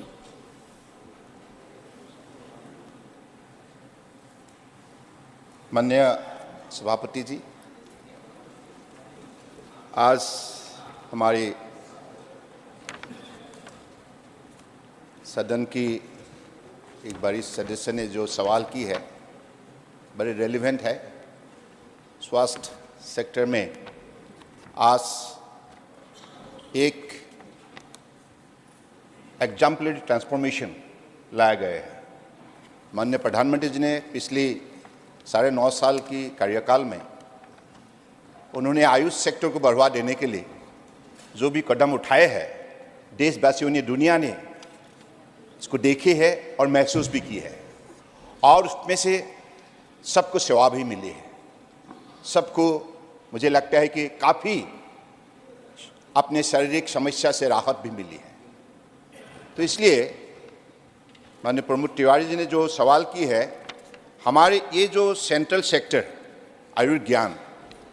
आयुर्ज्ञान के जरिए जो भी हमारे डॉक्टर्स है, जो टीचर्स है, जो पैरामेडिकल स्टाफ है, जो नॉन आयुष साइंटिस्ट है, जो फिजियोथेरेपिस्ट है, सबको उनकी मतलब एम्पावरमेंट के सिलसिले में, आप स्किल के सिलसिले में उनकी क्षमता बढ़ाया जाए।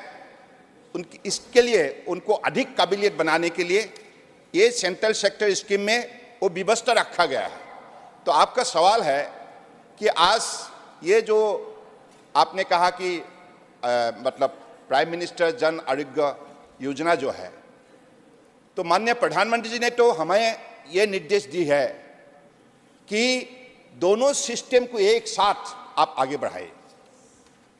दोनों system, integrated system of medicine आगे बढ़ाने के लिए उन्होंने जो निर्देश दी थी, उसी निर्देश को हम निष्ठापूर्वक पालन करने के लिए ministry of health and family welfare, ministry of Ayush पिछली 2 साल एक साथ हम लोग काम किया है। और आज एम्स से लेकर up to the health and wellness centre तक, सब सेंटर तक, और district hospital, community health centre, primary health centre, हर सेंटर में दोनों सिस्टम उपलब्ध हो, इसके लिए जो भी निर्देश दी है उसको हम लोगों ने उसको सही लागू करने के लिए हम लोग प्रतिबद्ध है और हम लोग कर रहा है। तो इसलिए आपका जो सवाल है, माननीय प्रधानमंत्री जी ने ये बात कही है कि दोनों मिनिस्ट्री का लक्ष्य एक ही है, prevention of disease, preservation of health. अगर एक ही लक्ष्य है, एक साथ क्यों नहीं काम करें? तो इसलिए एक होलिस्टिक वर्किंग रिलेशनशिप डेवलप करने के सिलसिले में जो भी आज सारे प्लानिंग की गई है, जिसको लागू की गई है, मुझे लगता है कि देशवासियों के लिए हो या दुनिया के लिए हो, ये बहुत बड़े एक उदाहरण है और ये निश्चित रूप से होलिस्टिक हेल्थ केयर सिस्टम में बहुत बड़ा काम में आए। Third supplementary doctor Anil Jain. Doctor Anil Jain ji sir. Third supplementary. माननीय प्रधानमंत्री जी के इनिशिएटिव पर देश में ही नहीं दुनिया में आयुष का फैलाव हुआ है और आयुष के प्रति दुनिया के लोगों की श्रद्धा बढ़ी है और दुनिया के लोग आयुष के माध्यम से अपना ट्रीटमेंट कराना चाहते हैं और मैं इस बात के लिए सरकार को बधाई देता हूं। कोरोना के समय पे भी मैं मॉडर्न मेडिसिन से आता हूं, मैंने मॉडर्न मेडिसिन के पूरे देश भर के डॉक्टर्स की भी बातचीत की उसके साथ साथ आयुष के लोगों ने कोरोना के समय पर जो योगदान दिया है माननीय प्रधानमंत्री जी के इनिशिएटिव पर, वो सारी दुनिया ने इसको अप्रिशिएट किया है। मैं माननीय मंत्री जी से सवाल पूछना चाहता हूं कि जिस प्रकार से दुनिया में आयुष के प्रति जो लगाव हुआ है और इस प्रकार आयुष के माध्यम से दुनिया के लोग भारत में ट्रीटमेंट कराना चाहते हैं, ऐसे आयुष वीज़ा के लिए हमारे कितने लोगों को वर्तमान में ये वीज़ा दिया जा रहा है? आगे आने वाले समय में आयुष वीज़ा कितने लोगों को और दिया जाएगा? सरकार की इसके बारे में क्या नीति है? और आने वाले 5 साल में आयुष को प्रमोट करने के लिए और दुनिया में आयुष के फैलाव के लिए और वीज़ा बढ़ाया जा सकता है और फैसिलिटीज बढ़ाई जा सकती हैं, इसके बारे में माननीय मंत्री जी हमको अवगत कराने की कृपा करें। ऑनरेबल मिनिस्टर जी, हमारे आदरणीय अनिल जैन जी ने जो भी सवाल की है, इस सवाल का जवाब यही है कि अब health hill in India medical travel tourism और दुनिया की ये हब बने चिकित्सा के सिलसिले में, तो इसलिए दुनिया के अलग अलग प्रांतों से जो भी हमारे आयुर्वेदा चिकित्सा के लिए, आयुष की चिकित्सा के लिए जो भी आना चाहते हैं, उनकी सुविधा के लिए एक अलग सा कैटेगरी वीजा नोटिफाइड की गई है। तो इसलिए मुझे लगता है कि अगले दिनों में आज जो व्यवस्था खड़ा हुई है, आप देखिए all India institute of Ayurveda Sarita Vihar में जो है, सिर्फ 6 साल के अंदर फुटफॉल 17.5 लाख हो चुका है, 17.5 लाख। और WHO का डायरेक्टर जनरल ने भी एक बड़े डेलीगेशन लेकर उन्होंने भी विजिट किया है और बड़े प्रशंसा की है। साथ साथ में कुछ दिन पहले 12 अफ्रीकन कंट्री की उनके हेड ऑफ द नेशन के डायरेक्शन को वो मानते हुए 12 एम्बेसडर ने भी खुद आया और हमारा व्यवस्था को देखा।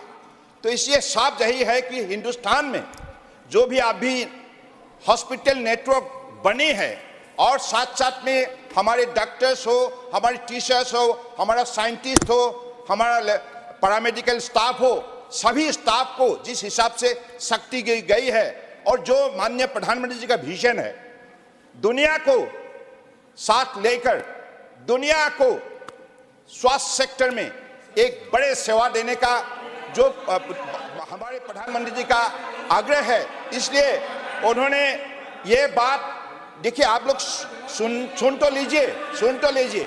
इसलिए मैं कह रहा हूं, आप इंटरनेशनल डे ऑफ योगा को देखिए। इंटरनेशनल डे ऑफ योगा में इस बार माननीय प्रधानमंत्री जी ने यूएनओ की हेडक्वार्टर की जो भी प्रीमिसेस में जो कॉमन योगा प्रोटोकॉल डेमोन्स्ट्रेट की है, जिसका नेतृत्व उन्होंने दी है, और 135 देशों का डेलीगेट ने उस कार्यक्रम में भाग लेकर दुनिया को यह साबित किया है कि माननीय प्रधानमंत्री जी ने स्वास्थ्य सेक्टर में जो भी उन्होंने उपाय दी है, इस उपाय सही है और ये वैज्ञानिक है।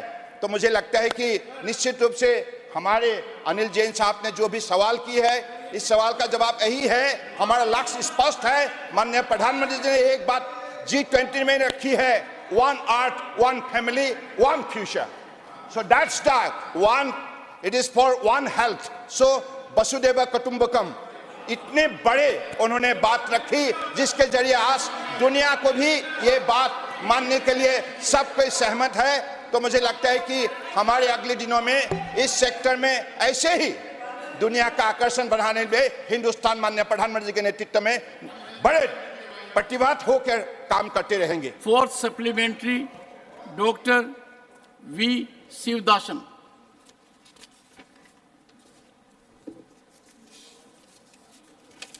respected Chair. Kerala is known as a land of Ayurveda. I think everybody knows that. From different parts of the world, the people are visited there for the treatment. So, Chairman also participated in the programs there. So, what I am asking to the Minister, there the lot of noted institutions are there, like Kottakkal Institute, Arya Vaidyashala, Thiruvananthapuram Institute, Kannur Medical Colleges are there. But a national level important institute on Ayurveda, because the proper study, research and scientific promotion of the Ayurveda is very necessary. So what kind of initiative from the union government is there? Then what is the plan of the union government to promote the Ayurveda institutes in Kerala? So government have any plan for the national level Honorable Minister. Institute, Ayurveda Institute in Kerala? Honorable Minister.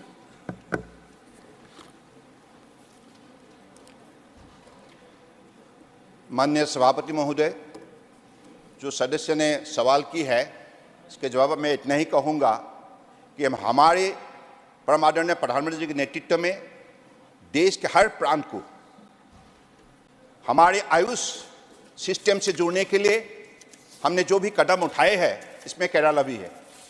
Kerala अपना खुद का पहचान भी है। Traditional system of medicine में केरला ने बहुत बड़ा योगदान दी है और इसलिए अगले दिनों में निश्चित रूप से हमारे स्टेट गवर्नमेंट की जो भी स्टेट एनुअल एक्शन प्लान के मुताबिक अगर प्रपोजल वो दे तो निश्चित रूप से इस विषय पर हम विचार करेंगे।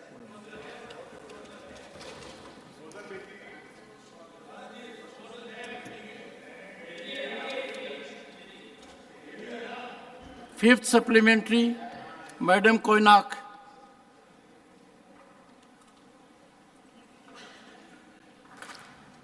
I'd like to ask the Honorable Minister, under capacity building and continuing medical education component of Ayurgyan scheme, does the ministry have plans to train Ayush doctors and other personnels in the rest of the states not yet covered in the country, and especially northeastern states of Arunachal, Nagaland, Manipur, Mizoram and Tripura?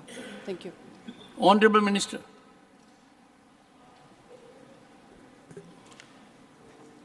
मैं madam को धन्यवाद देता हूं माननीय सभापति जी, क्योंकि north east से है और मैं भी नॉर्थ ईस्ट से हूं और सबको मालूम है कि माननीय प्रधानमंत्री जी हमेशा नॉर्थ ईस्ट को विकास की रास्ते पर तेज से चलने के लिए उन्होंने बहुत बड़ा योगदान दी है, बहुत बड़ा मेहनत की है। I was also there in North East for 3 years.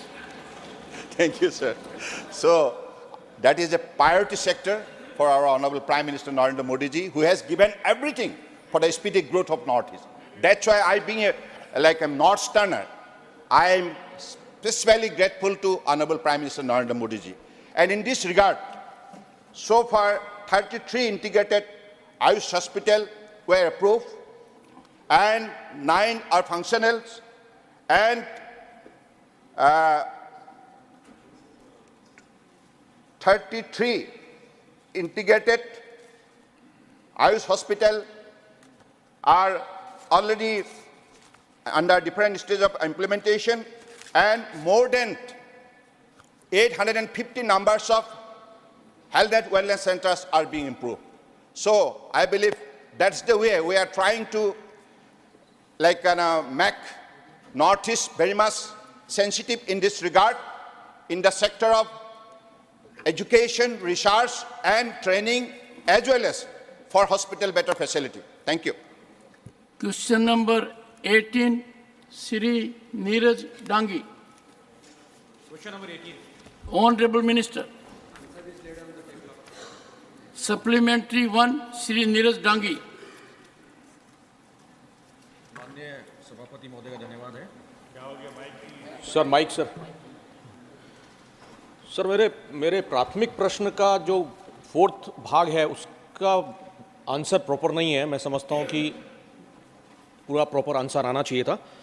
मेरा पहला सप्लीमेंट्री क्वेश्चन है, क्या वित्त मंत्री जी उन विशिष्ट उपायों या प्रयासों के बारे में विस्तार से बता सकते हैं जिनकी योजना सरकार बना रही है, या इसके अतिरिक्त डिफॉल्टरों की बढ़ती संख्या से उत्पन्न चुनौतियों से निपटने के लिए लागू की गई हैं? Honourable minister.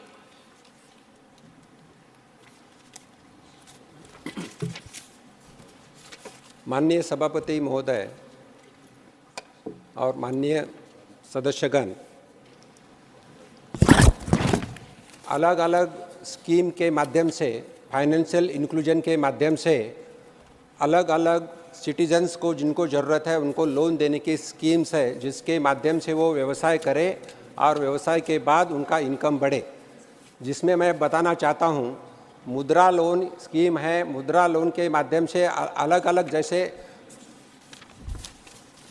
अलग स्कीम्स है और इसके माध्यम से मैं आपको बताना चाहता हूँ जिनके इनकम के लिए है और जो इनकम बढ़ाने के लिए जो आप दिया है, जैसा आरबीआई गवर्नर के आरबीआई के इंस्ट्रक्शंस है, जिसके एनपीए जो है, जो विलफुल डिफॉल्टर्स है उनको भी कुछ लोन देना नहीं चाहिए। उसके बाद there is some units which are debarred for giving the loans for the wilful defaulters, उनको भी लोन देना नहीं चाहिए। इसके बाद इन सरकार के माध्यम से 2018 में इंसॉल्वेंसी एंड बैंक्रप्सी कोड लाया था। वो कोड के माध्यम से अगर अकाउंट एनपीए हो गया तो उनके ऊपर जो कॉर्पोरेट ऑफिस के केस हो सकती है। सम फ्यूगिटिव इकोनॉमिक ऑफेंडर्स 2018 में एक्ट लाया है, जो जिनके माध्यम से बड़े अकाउंट एनपीए हुए और जो इंडिया में रहते नहीं, उनके ऊपर भी केसेस हो रही है और उनका ये हो रहा है। इसके बाद लुकआउट सर्कुलर भी दिया जाता है बैंक के माध्यम से, जिन्होंने लोन का बराबर रिटर्न नहीं किया है। इसके साथ मैं बताना चाहता हूँ कि यहाँ जो लोन्स रिटर्न नहीं करते उनके फाइनेंस इंस्टीट्यूशंस को एक क्रिसिलियस माध्यम से सर्कुलर जाता है, जिन्होंने ज़्यादा लोन लिया है उनका सभी को इन्फॉर्मेशन दिया जाता है। तो एक तो जो एनपीए अकाउंट कम होना चाहिए, बैंकों की वसूली अच्छी तरह से होना चाहिए, उसके साथ कुछ इनकम और कुछ इनकम जनरेटिंग स्कीम्स भी है जो मैं बताना चाहता हूँ। Second supplementary Shri Neeraj Dangi. Sir, मेरा दूसरा सप्लीमेंट्री ऋण लेने वाले गारंटर्स को लेकर के है जो गारंटी देते हैं। वित्त मंत्री जी से मैं पूछना चाहूँगा, मंत्री जी बताने की कृपा करेंगे कि ऋण न चुकाने के मामलों में गारंटरों के खिलाफ की गई कार्रवाई की प्रभावशीलता बढ़ाने के लिए कोई विधायी या नियामक परिवर्तन विचाराधीन है? यदि हाँ है तो उसकी डिटेल्स, उसका ब्यौरा क्या है? Honourable minister. माननीय सभापति महोदय और माननीय सभागृह, मैं आपसे वो बताना चाहता हूँ, आपके माध्यम से सभागृह को बताना चाहता हूँ कि जो बारोअर है उतना ही इम्पोर्टेंट गारंटर है। अगर गारंटर के उन्होंने साइन किया होगा, बैंक के पेपर साइन किया होगा, तो उनकी रिस्पॉन्सिबिलिटी है कि वो इक्वल लायबिलिटी देने का और उनके ऊपर कार्रवाई हो जाती है। जैसे माध्यम से जो अलग अलग कार्रवाई जो की जाती है, बैंक के माध्यम से उनके ऊपर सिविल सूट या डीआरटी कोर्ट में केस हो जाती है। उसके बाद सरफेसी एक्ट 2002 के माध्यम से उनके ऊपर कार्रवाई हो जाती है। मैं जैसे आपको पहले ही बताया कि insolvency and bankruptcy code IBC 16 के माध्यम से भी कार्रवाई हो जाती है और ये इन सभी चीज़ों से उनके ऊपर गारंटर के वो अलग ना सोचते हुए उनके माध्यम से कार्रवाई हो जाती है। और बैंक, ऐसा एक सुप्रीम कोर्ट का भी डिसीजन आया है लास्ट मंथ, अगर गारंटर ने पैसे साइन किया है तो he is also equally responsible. तो गारंटर को कोई सुविधा नहीं मिल सकती, guarantor is also equally liable as a customer. Third supplementary Shri Binoy Viswam. You, sir. Sir, there is a magic word by the government, which is called haircuts. And the government claimed that with that magic, the willful defaulters are handled, and the NBS are settled, and the government has made wonders. Your supplementary. Can the government be kind enough to tell the House the amount of haircuts made by the banks and the government for the willful defaulters who are the corporate houses? Thank you, sir. Honorable Minister.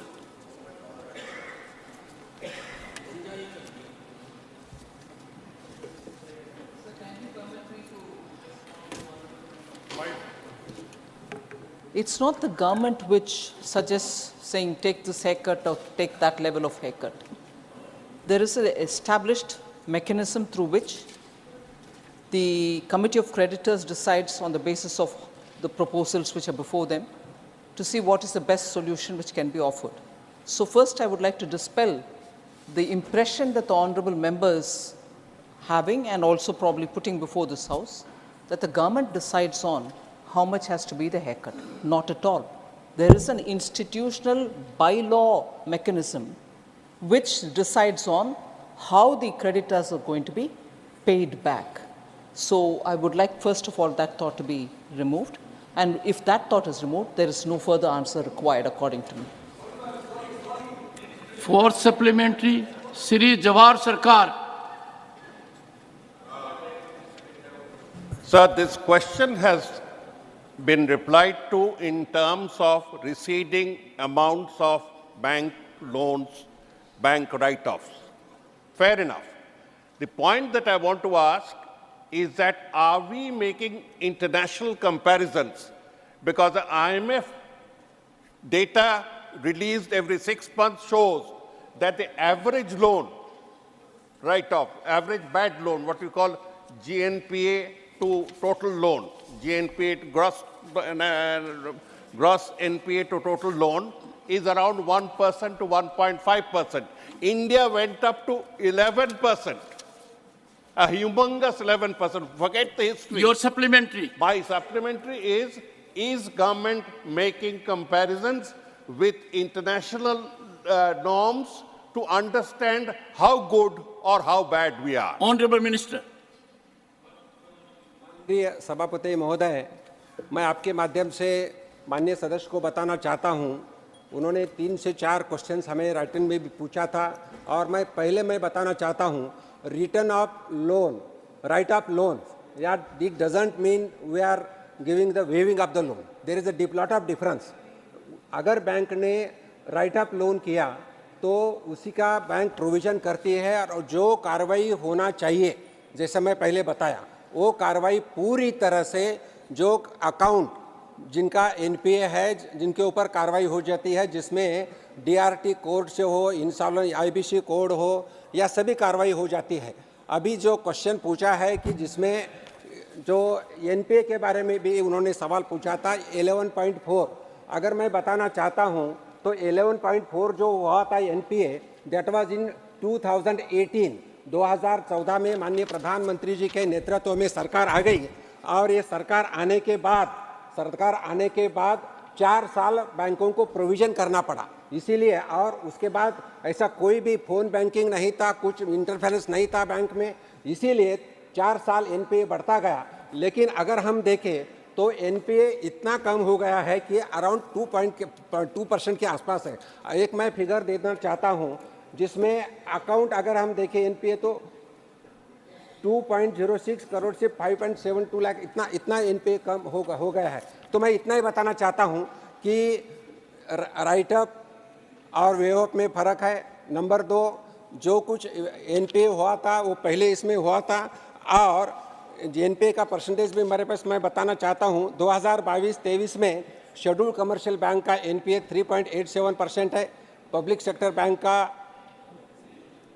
4.97% है और private sector bank का 2.29% है. ये gross NPA है.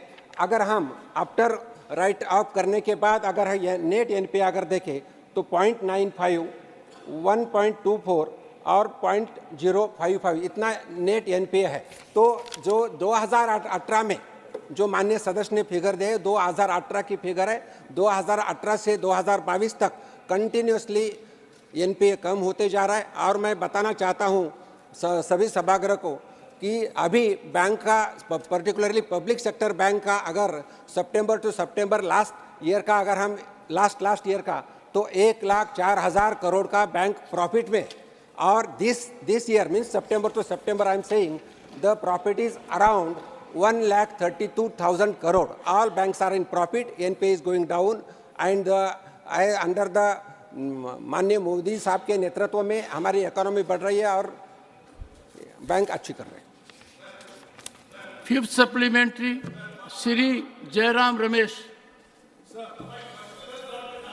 Sir.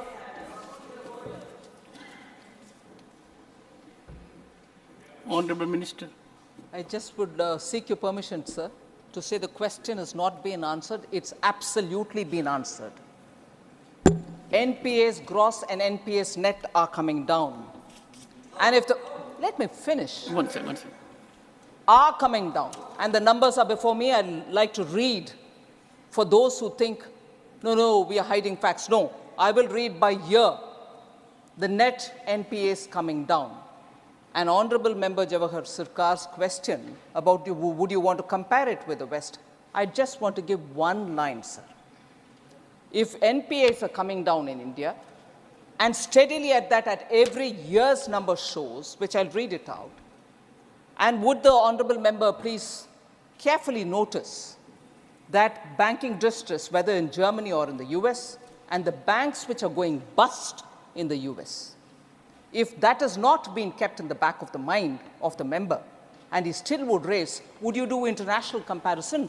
This is the comparison which speaks for itself. So if you want me to name by country and then by India's banks comparison, it's hair-splitting.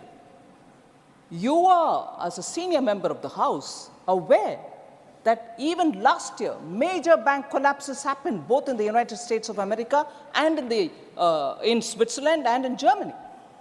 And here we are showing you figure year after year about NPA coming down. Doesn't that indicate the health of the banks in both these countries? Not only NPA is coming down, profit margins going up of the banks. So, for the sake of the member who would want to persist on this question, I would seek his intelligence as much as yours, sir, in kindly listening to this number. Public sector banks, scheduled commercial banks, I would read both, first the scheduled commercial banks and the public sector banks subsequently. Net profit, net NPA ratio reduction.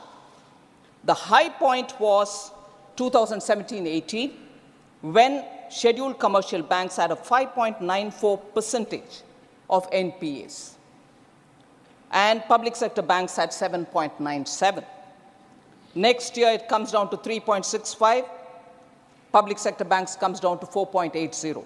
And subsequently, 2.81, 3.76, 2.39, 3.11, 1.67 to 2.19, and 22-23, sir, it's come down, the scheduled commercial banks' net NPA ratio as a percentage has come down to 0.95.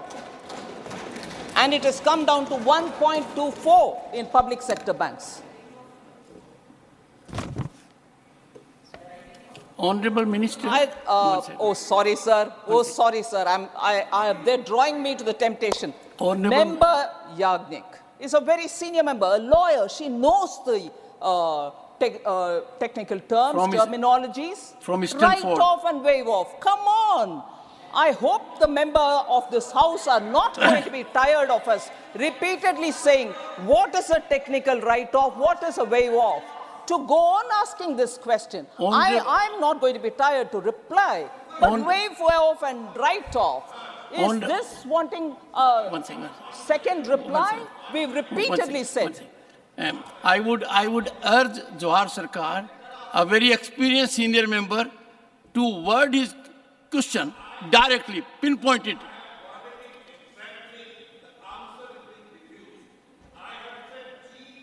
NPA, gross NPA to total load is a percentage that is internationally accepted.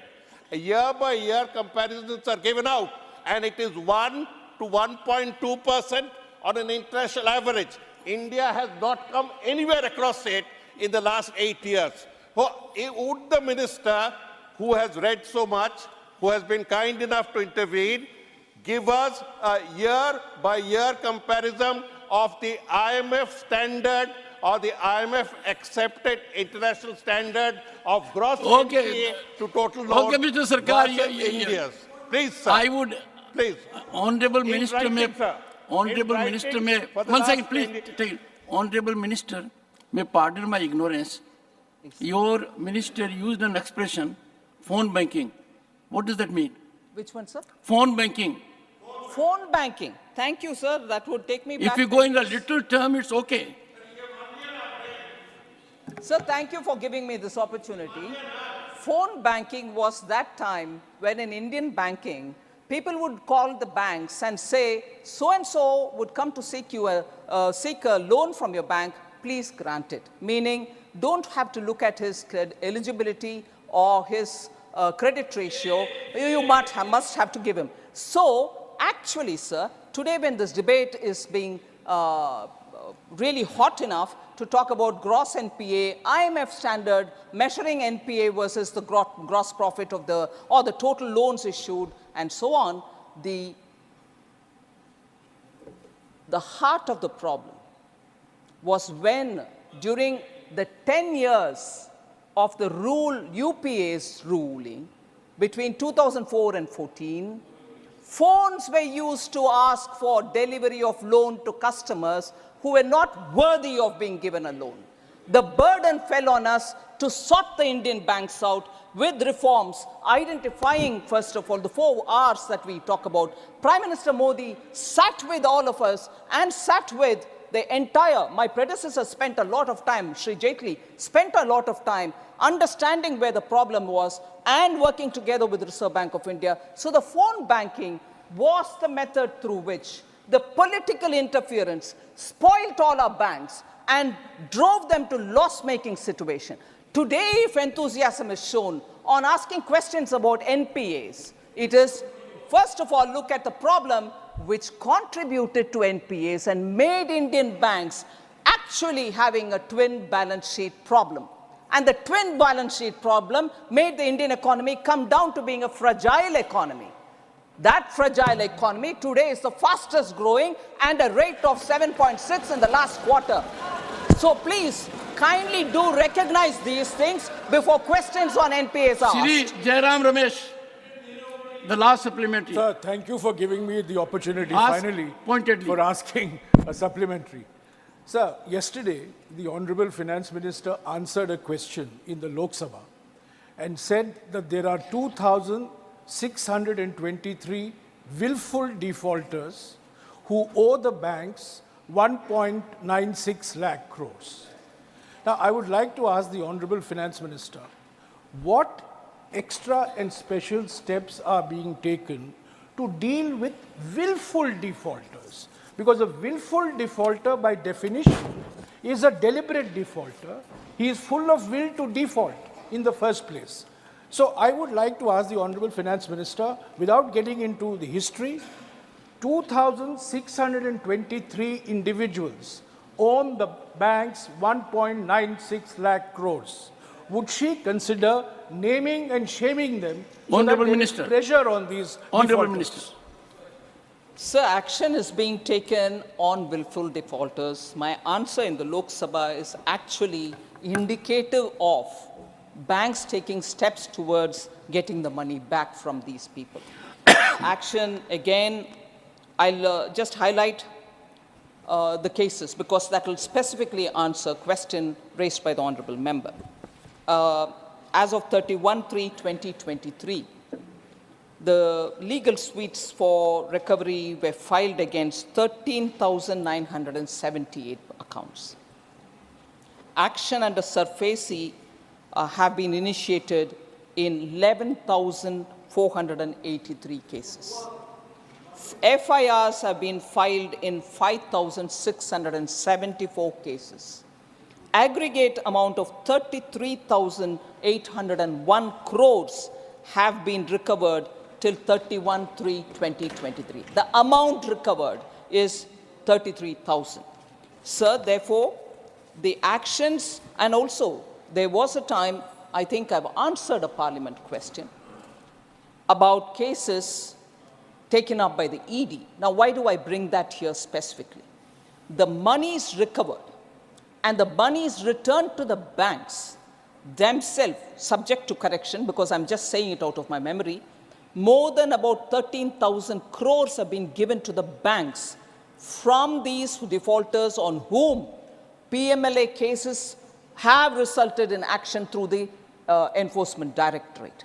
So monies are being recovered through CBI cases, monies are being recovered through SURFACE. So specific action through the various legal provisions are being taken, and as a result, monies are going back to the banks. Now, as on 1st December 2023, just a couple of days ago, assets amounting to 15,186.64 crores have been confiscated by the ED. I want this specifically on the record. 15,186.64 crores have been confiscated by the ED, out of which amounting to 15,183.77 crores have been restituted to the public sector banks. That amount where I said subject to correction 13,000, I stand corrected. The amount is more than 13,000. It is 15,183.77 crores which have been restituted to the banks. So the bank, the phone banking, NPA, what goes to the bank? This is the kind of constant action being taken by the CBI, ED, and the income tax and others, that money, both from the willful defaulters and from others who owe the Consolidated Fund of India, the money which has to go back through the banks or otherwise directly, are being put back. So this 15,183.77 crores is under the PMLA. Furthermore, sir, PMC Bank has recovered, I'm sure many from Maharashtra will be interested in knowing about this. PMC Bank has recovered 104.02 crores with active cooperation and support of ED.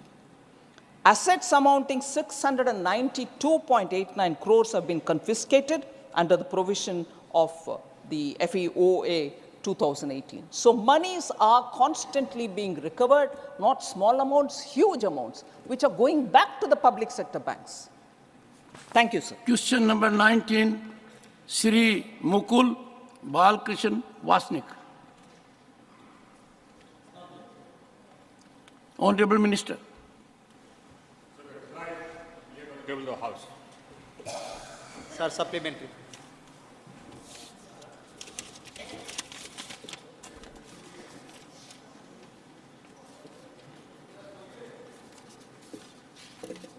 Sri Amar Patnaik.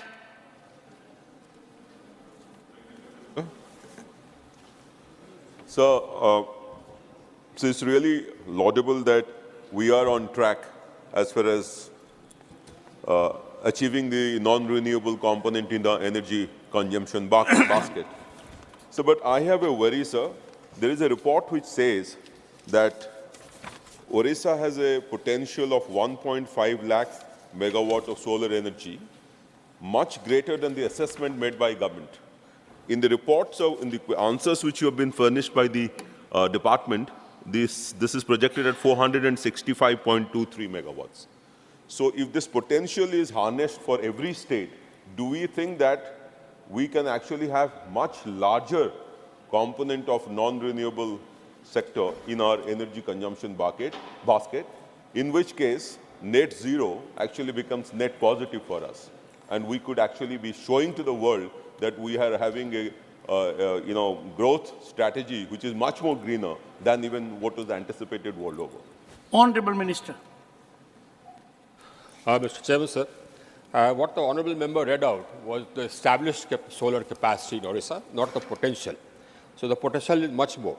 What is happening, honourable Chairman, sir, is that we set up capacity through open bids, and naturally capacity is set up where, with preference to areas where the solar insolation is the highest or the wind speeds are the highest.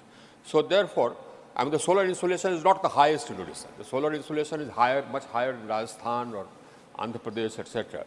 So the preference by developers is given to these areas. And the whole country is connected by one grid. Therefore, it makes sense to harness solar potential in those areas first, where the insolation is higher so that the cost of power is less.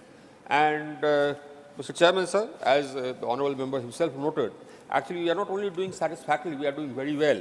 In fact, what we did was that we had pledged that by 2030 we will have 40% of our capacity coming from non-fossil fuel sources. We achieved that in 2021, that's 9 years in advance. And today, our established capacity is about 186,000 megawatts. which is about 43% of our total established capacity.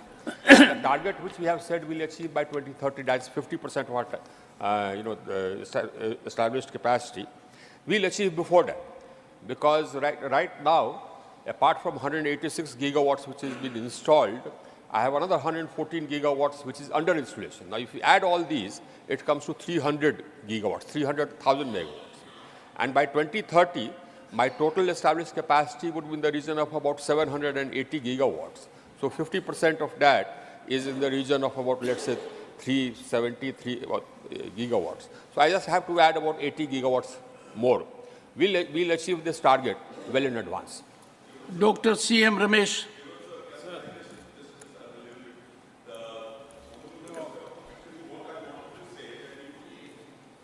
Potential at a low level, then we will be only achieving that target. But if we actually, whatever figures have been mentioned here, wind energy, solar energy, hydropower energy, if our potential is even higher, then we should actually target to actually achieve that, in which case we will have much better potential to achieve a higher growth rate, and even our fossil component can become even more. Well, the Honorable Member can meet the Honorable Minister in his chamber. Dr. C.M. Ramesh.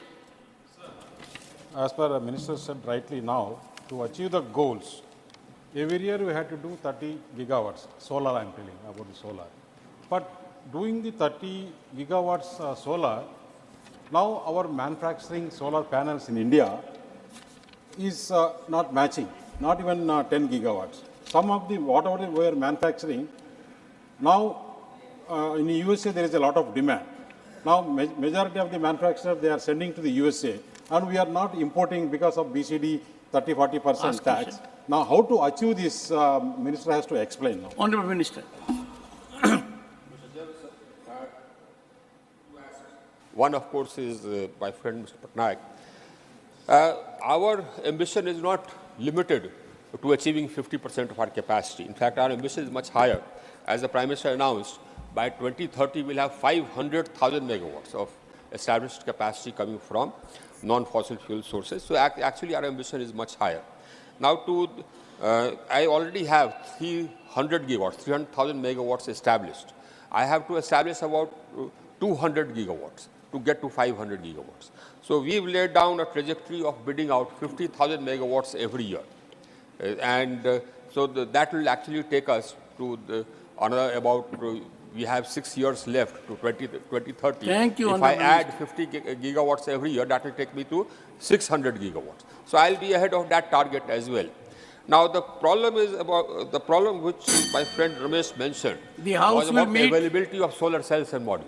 The Honorable Member may interact with the Honorable Minister. Right. The House will meet again at 2 p.m. today.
Hello and a very warm welcome viewers. You're watching this special presentation of Sunset TV with your host Kriti Mishra.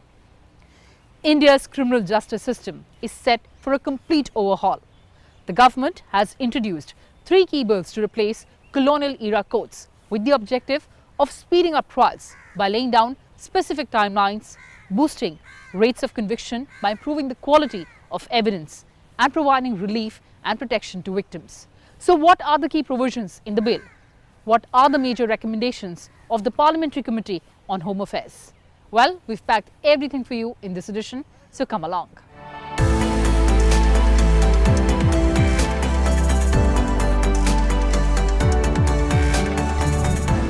India's criminal justice system has been predominantly shaped by laws and regulations inherited from the British colonial era. In the post-independence years, these legal foundations underwent alterations and amendments to align with the evolving requirements of modern times. The experience of 7 decades of Indian democracy calls for comprehensive review of our criminal laws, including the Code of Criminal Procedure, and adopt them in accordance with the contemporary needs and aspirations of the people of India. The pre-independence criminal laws were used by the British to protect their colonial interests, to rule the people and the country, and to maintain their authority and supremacy over India. There was a need for comprehensive review of the criminal laws, the Criminal Procedure Code, the Indian Penal Code, and the Indian Evidence Act, and adapt them according to the present-day needs and aspirations. In fact, Prime Minister of India also advocated for the need to revamp all the legislations enacted across all departments during the British era. देश ने 1,500 से ज्यादा पुराने और अप्रासंगिक कानूनों को रद्द कर दिया है। इनमें से अनेक कानून तो गुलामी के समय से चले आ रहे हैं। In accordance with the basic principles enshrined in the Constitution of India, it was proposed to bring about fundamental comprehensive changes in the framework of Indian criminal laws.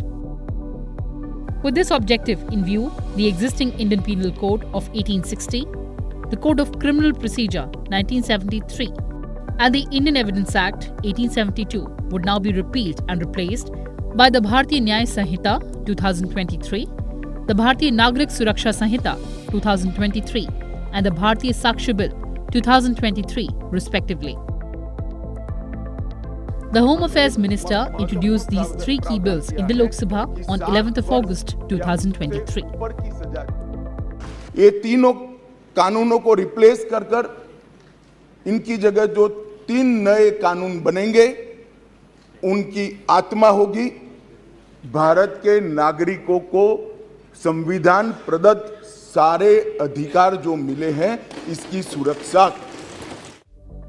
The main problems in present legal system are very complex. There's huge pendency of cases in the courts. There's low conviction rate, and the amount of fine prescribed in the laws is very less, from 10 rupees to 500. There's overcrowding of under-trial prisoners in prisons. There's very little use of modern technology in the legal system. And there's delay in investigation, pending hearing process, and delayed justice due to inadequate use of forensic evidence.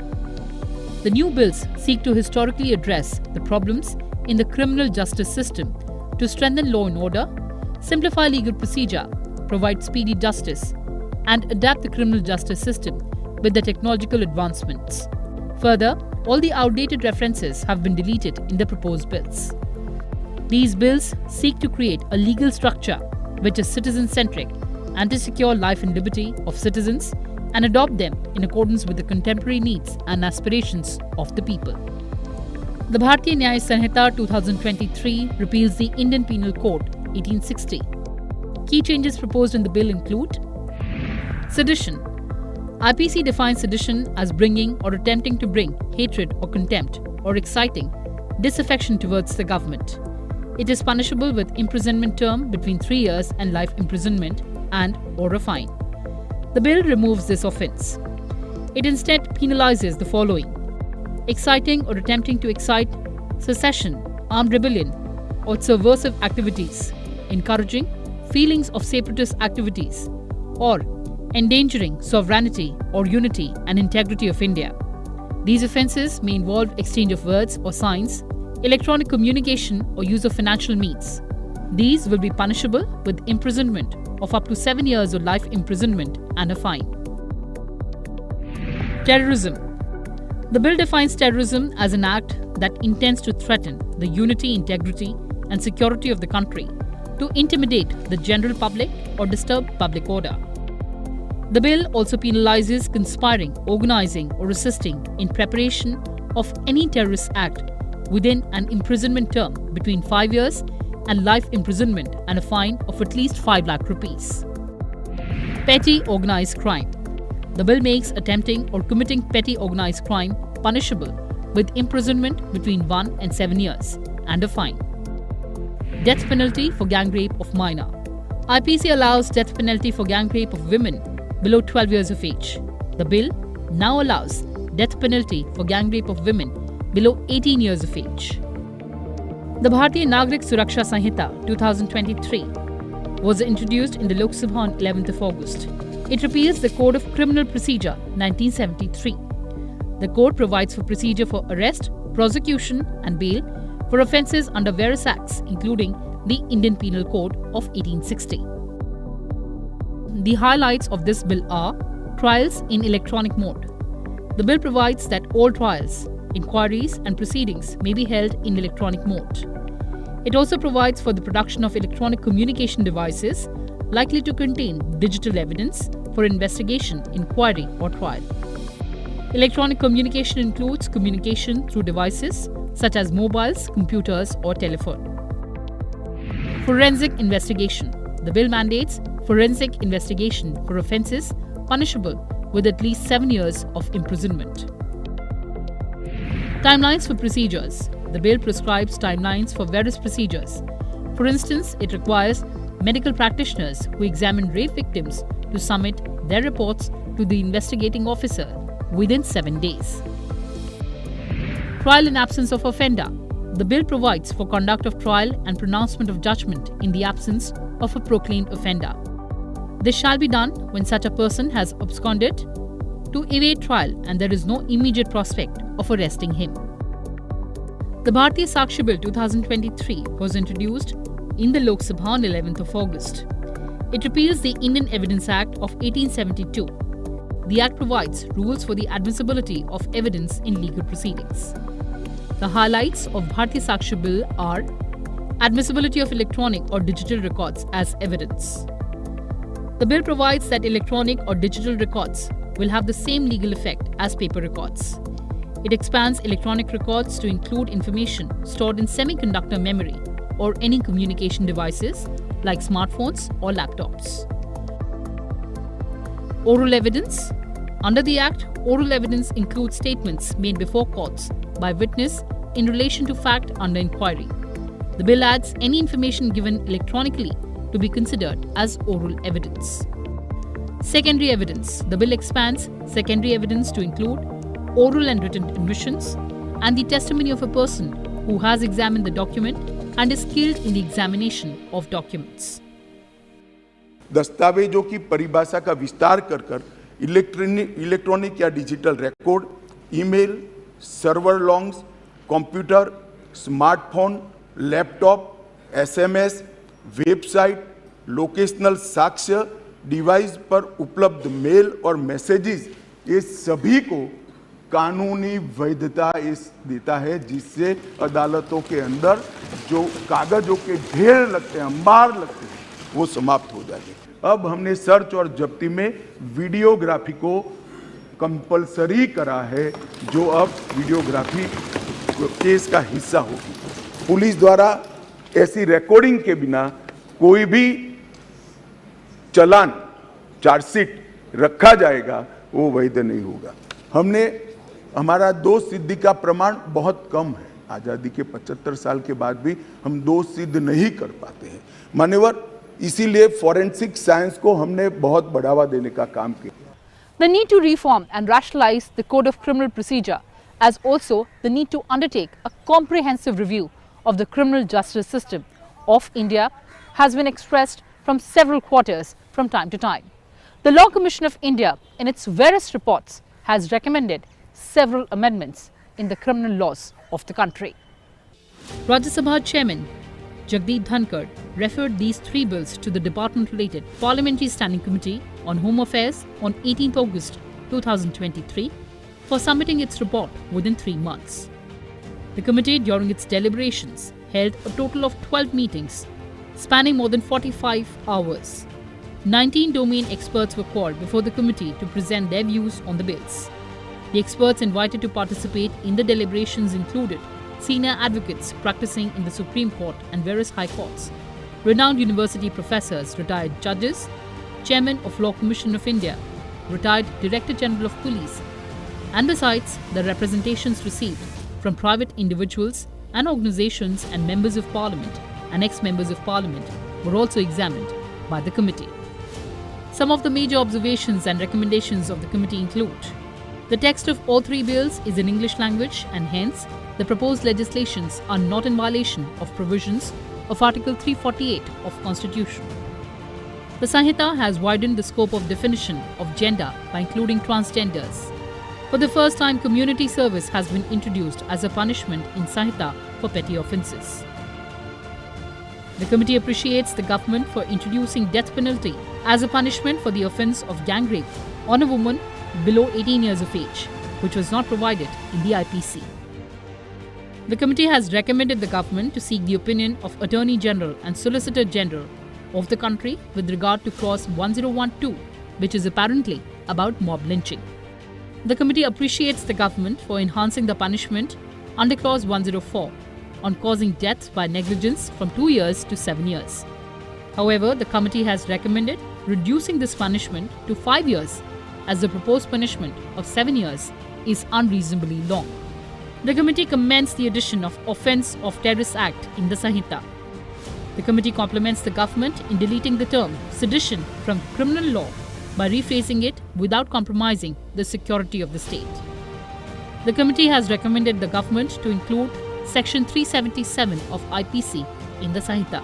A recommendation has also been made to retain Section 497 of IPC on adultery in the Sanhita by making it gender neutral. This is 75th year of our independence. Now, the salient features. The Bharatiya Nyaya Sanhita number of sections have been reduced from 511 to 356 and the chapters from 23 to 19. This is regarding Bharatiya Nyaya Sanhita, that is Old Indian Penal Code. We have used the word Nyaya, not a dand, not a penal, because this is a democracy. We are giving justice, not dand, not a penalty. 24 sections have been deleted from Old Indian Penal Code, 22 have been added, and a large number of sections have been rearranged. The existing laws stemming from the colonial era no longer represented the present-day dynamics and aspirations of Indian society. The existing laws have often been criticized for being outdated and not in tune with the present-day needs. The proposed Bharatiya Nyaya Sanhita seek to change the nature of law towards providing justice rather than punishment and would be a step forward to remove traces of colonial mindset. It was a mammoth task of drafting comprehensive amendments to the criminal laws and 4 years of intense discussions for making new laws that imbibe Indian thought process and the Indian soul. A comprehensive review of criminal justice system in our country was the need of the hour to bring it on par with the contemporary aspirations of the people of India. Well viewers, that's all I had for you in this edition. Thanks for watching and stay tuned to Sunset TV. Goodbye for now from my side.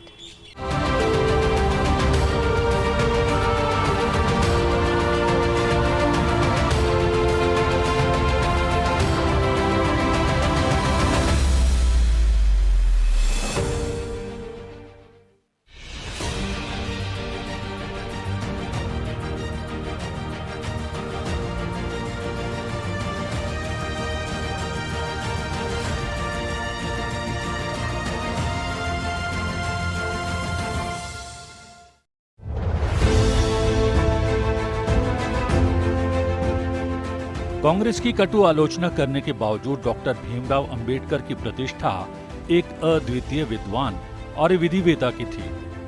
यही कारण था कि 15 अगस्त 1947 को स्वतंत्रता मिलने के बाद बनी अंतरिम सरकार में बाबा साहब अंबेडकर को देश का पहला कानून और न्याय मंत्री बनाया गया। 29 अगस्त 1947 को बाबा साहब अंबेडकर को स्वतंत्र भारत के नए संविधान की रचना के लिए बनी संविधान की मसौदा समिति के अध्यक्ष पद पर नियुक्त किया गया। संविधान निर्माण के लिए उन्होंने 60 देशों के संविधानों का अध्ययन किया।